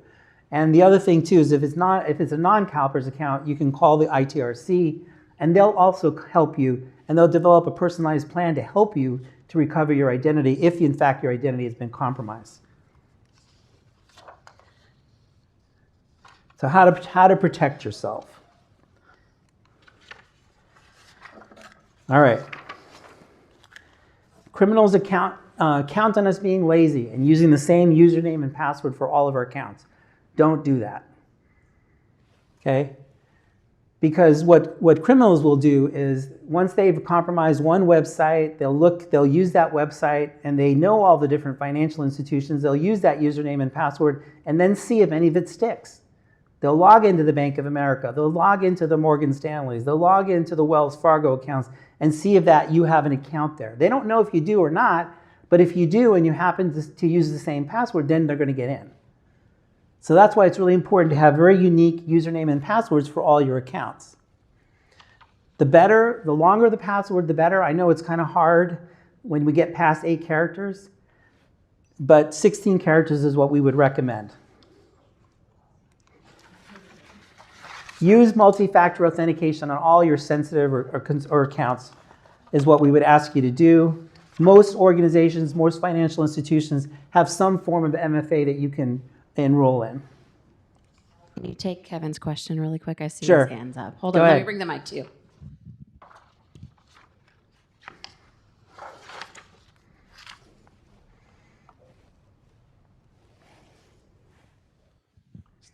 Just really quickly on passwords. So Yes. A lot of mobile devices now have like an autofill, and it auto-populates a password with multi-characters and things. How safe are those? The one like, yeah, I mean like the one that's on your iPhone, the keychain is fairly secure. I think Andrew has an equivalent one. The ones that are in browsers, like in Google Chrome, Firefox, things like that, less secure. Browsers are not what I would call are not necessarily really secure. They're not secure because they're constantly being updated. There's constant vulnerabilities. Hackers target looking for vulnerabilities in browser because it's very commonly used. But the one that's on your phone is fairly secure. Thank you. All right.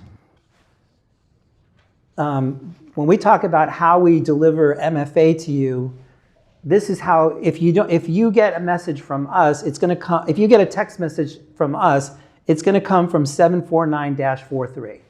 If you get an email from us, it's going to come from noreply@calpers.ca.gov.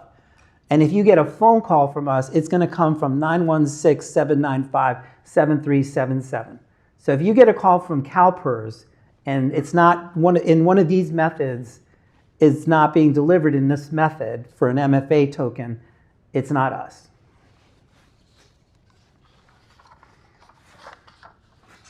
Okay, credit freezes and monitoring. If you're not buying a house and if you're not going out and buying a car, freeze your credit. Freeze it at the 3 different agencies, Experian, Equifax, and TransUnion. The websites can be a little bit confusing and difficult. You can call them. You might have to wait for an hour or more. But it's worth doing, and I highly encourage you to do that. I freeze my credit. I froze the credit of my mother, my family members, my kids. I sat there with them. I've lived through the waiting music on the Experian multiple times. Okay. Keep your documents secure, right? Your birth certificates, your social security numbers, your passports, you should have a fireproof bag or box or safe, somewhere to put those types of information. And when you get sensitive financial documents, and you're done with them, shred them. Okay, because there are people that will go through your trash, they will pull through your documents, they will go through your mail. Hopefully you have your mail in a place that's secure. You don't have to worry about it being stolen. That happens more often than not. Increasing frequency, I'd say. Here are some tips and recommendations on how to protect your computer and your smartphone.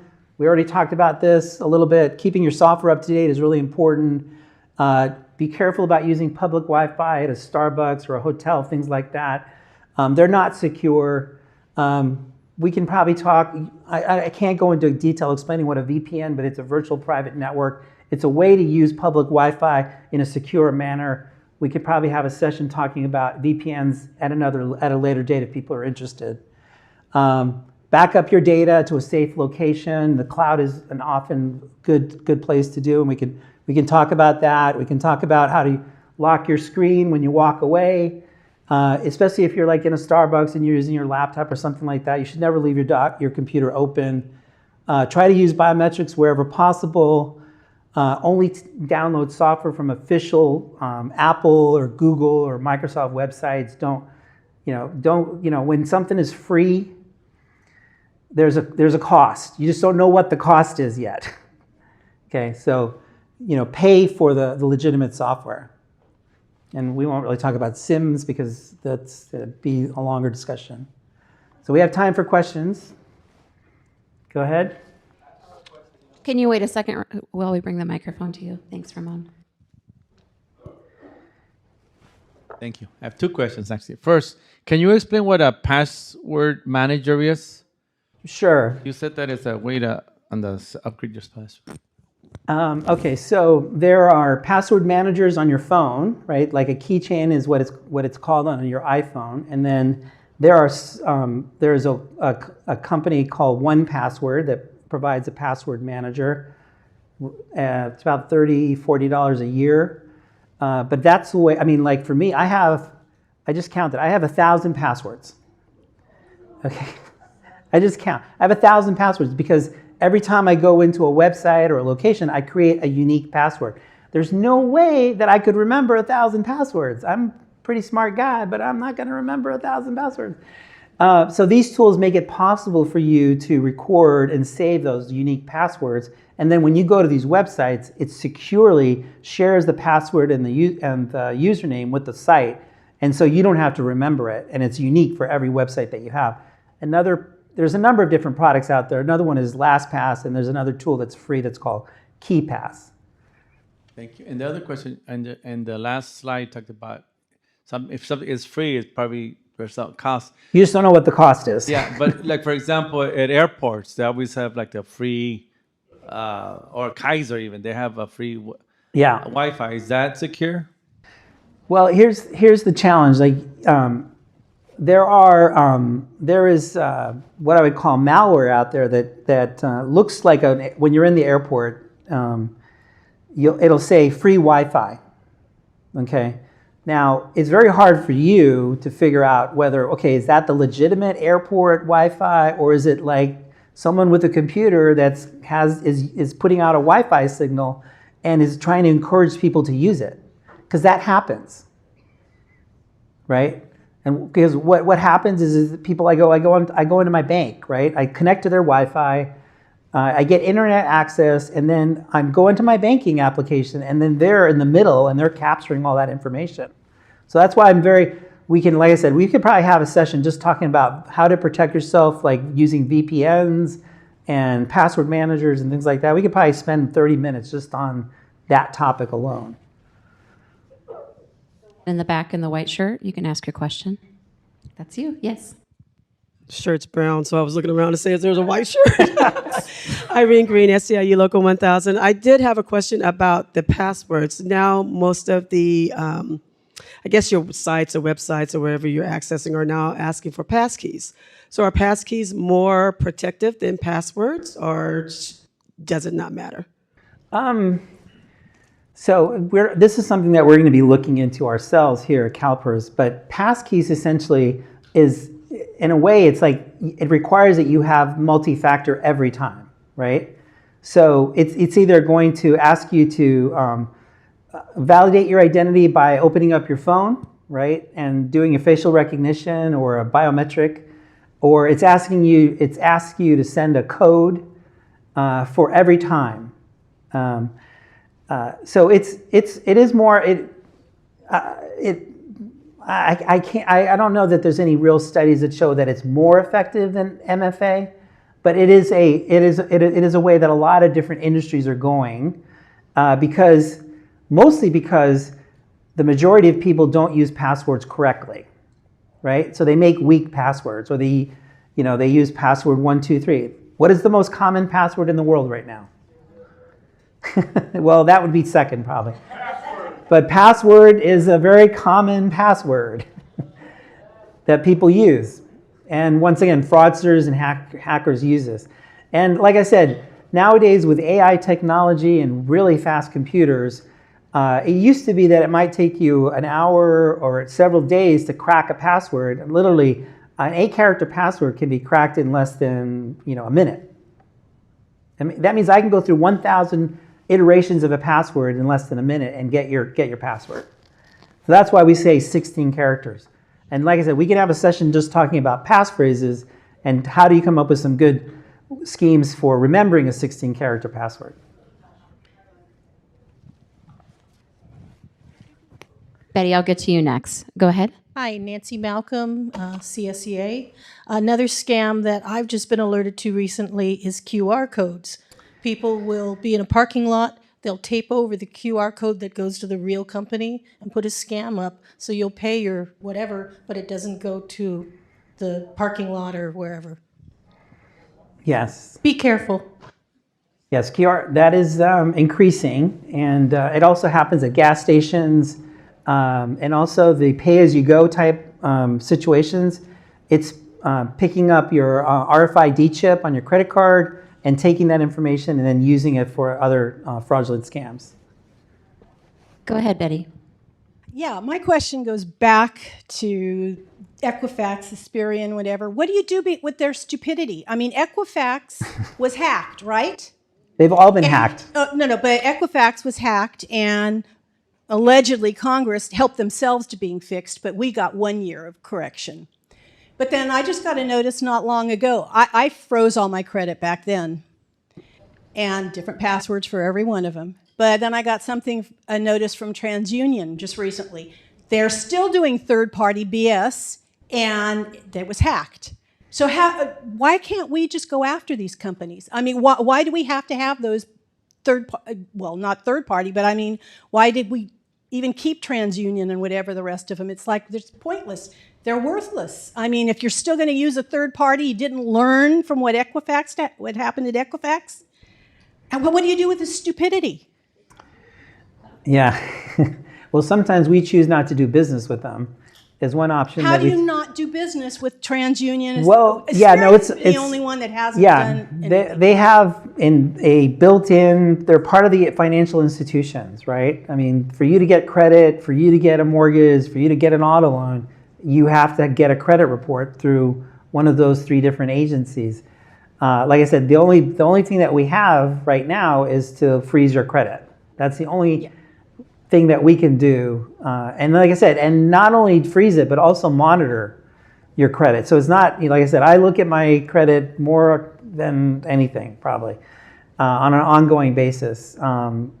Because, in less than a day, you could lose quite a lot of money, you could lose your identity. And then if anyone's had to go through recovering your identity if it gets stolen, it is a mess. And it's something that takes years to fix. Go ahead, John. Yeah, yes, very quickly. Incredible, so much information there. But going on, you might make one little comment about jump jacking. I'm sorry? Jump jacking. Jump jacking. In the airports especially, do not use the free charger. Oh, that has a USB plug-in. Always use your block, because those are being set up so that they can scan download your information. So it's we actually at CalPERS we discontinued the use of USB storage devices simply because they represent a threat. But yes, most definitely, if you get some companies would give you a USB drive to say, here's our information, just plug it into your computer. I would always be very wary of those devices because they can be compromised, and then they could be they could infect your computer. John has a follow-up question. Go ahead. What I was referring to specifically was when you go, especially like airports. Yeah. And you want to charge your phone or your device, they have this little USB port that are supposed to be chargers. Don't ever use them. Always take your charging block and plug it into an outlet, because there are many of those that now have the capability of scanning your information and downloading it. That's what I refer to as jump jacking. Yeah. It's on the FBI website. Yeah. Thank you. Go ahead. Yes, hi. Val Farr, CS, California School Employees Retiree. And I just have a question. That is the CalPERS and ITRC. Are they partners, or are they 2 different organizations? When I went we are 2 different organizations. We when we started to, this actually was a request of the board asking us to develop material to help our members. And so we started this process about a year ago, and we've been partnering with them because they have a relationship with the federal government and state level governments, and they do this with AIRP, they do it with other pension systems and other organizations. We thought it best to partner with them to develop them some material. And there's going to be more coming. I think we did an online session about a month ago, which Mike did that one, or a couple months ago, I'm sorry, back in 2025. And we're going to do more. We're going to keep doing this. Like I said, I think we'll probably do one just on VPNs and Wi-Fi and different things because we want to be able to. We want to help people. We want to help protect people. We want to protect people's pensions, and it's going to take a joint effort by the retiree associations, ourselves, CalPERS, and the members to do it effectively. Thank you. Are there any other questions for Al before we thank him for his time and filling in last minute? Looks like Kathy has a question in the back. Thank you. Al, it was a great presentation. I don't want to ask for everyone, but is there a possibility maybe of putting your slides for this presentation up on the web, and then those of us that would like to download it, that would be great? Yeah, no, a slightly different, I mean, there's a couple additions from when we did this presentation back in 2025, but it is available in the member. This is available online. This one is online. On the stakeholder forum page. Yeah. We can send. We can send it when we send the survey link out to all of you. We can include a link to the page that has all of the presentations. Great. Yeah. Thank you. All right. Well, with that, thanks again, Al. We appreciate your time today. Thanks. All right.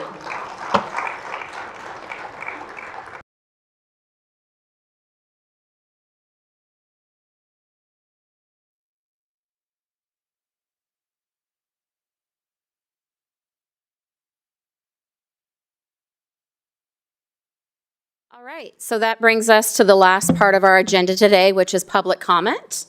I believe we have one person in the room. Betty, did you want to provide public comment? No. You were able to get your questions answered? Okay, wonderful. I do believe we have a caller on the line that would like to provide public comment. Yes, Ms. Parker, we have Stephen Walker to provide a general public comment. Stephen Walker, you are now live and can proceed with your comments. Hi, good afternoon. My name is Stephen Walker, and I'm a resident of Burlingame. By way of background, I hold a PhD from UC Berkeley in accounting research and served as treasurer of the Burlingame Schools Ballot Measure Committee in 2024. I also have experience supporting economic analysis and securities litigation, contributing stories to the Financial Times, and have contributed meaningful information to the SEC leading to enforcement action. This prepared statement can be found on my website, stephenwalker.me, that's Stephen with a PH. I speak today to express serious concern and to suggest a course of action for this board. As you may be aware, companies in which this fund holds significant positions have entered into an extraordinary and arguably unconstitutional arrangement with the federal government. On August 10th, the Trump administration announced an agreement with NVIDIA and AMD requiring the remittance of 15% of certain China GPU sales to the United States government. In fact, at the time, the president credited NVIDIA CEO Jensen Huang with negotiating that figure to 15% down from 20%. On December 8th, the president raised the demand to 25%. At the CES in January, CEO Huang said, quote, "We're getting the last details of the licensing finished with the U.S. government." On January 13th, Bureau of Industry and Security published the licensing policy to the Federal Register where the 25% export fee was implemented. The requirement that the chips, which are produced outside the United States, be imported first where the fee is levied for an inspection prior to its re-export. This deal, as previously described, is unprecedented in U.S. export control history and raises serious constitutional and fiduciary questions. It functions as a de facto export tax, precisely what the Constitution's export clause forbids. Furthermore, the administration has no right to demand, nor the company has no right to offer a cut of revenue in exchange for an export license. Administration officials acknowledged its dubious legality when White House spokesperson Caroline Leavitt conceded in August that, in her words, the legality of it is still being ironed out. Public statements by both the president and CEO Huang suggest that there were continued negotiations for the deal over the last several months. These arrangements, as described so far, set a dangerous precedent for both markets and the rule of law. Shareholders, including those with CalPERS influence, should not allow public companies to normalize unlawful bargains with the government in violation of their fiduciary duty. CalPERS has an established record of governance activism, including its high-profile challenge to ExxonMobil's board. I ask you today to consider action to study and engage counsel on this matter. Thank you for your consideration. Thank you for your comments. Do we have any other callers online? Not hearing any. Anyone else in the audience want to provide public comment? Thank you. Great day. Appreciate that. Thank you so much for coming. We really appreciate your time and joining us today. As I said, we'll be sending out a survey following this. If you could please complete it. We're asking if there's any topics that you would be interested in future forums. And you receive all of our emails from the stakeholder mailbox. If there's anything we can help to support you, please reach out. Thank you so much and have a wonderful day.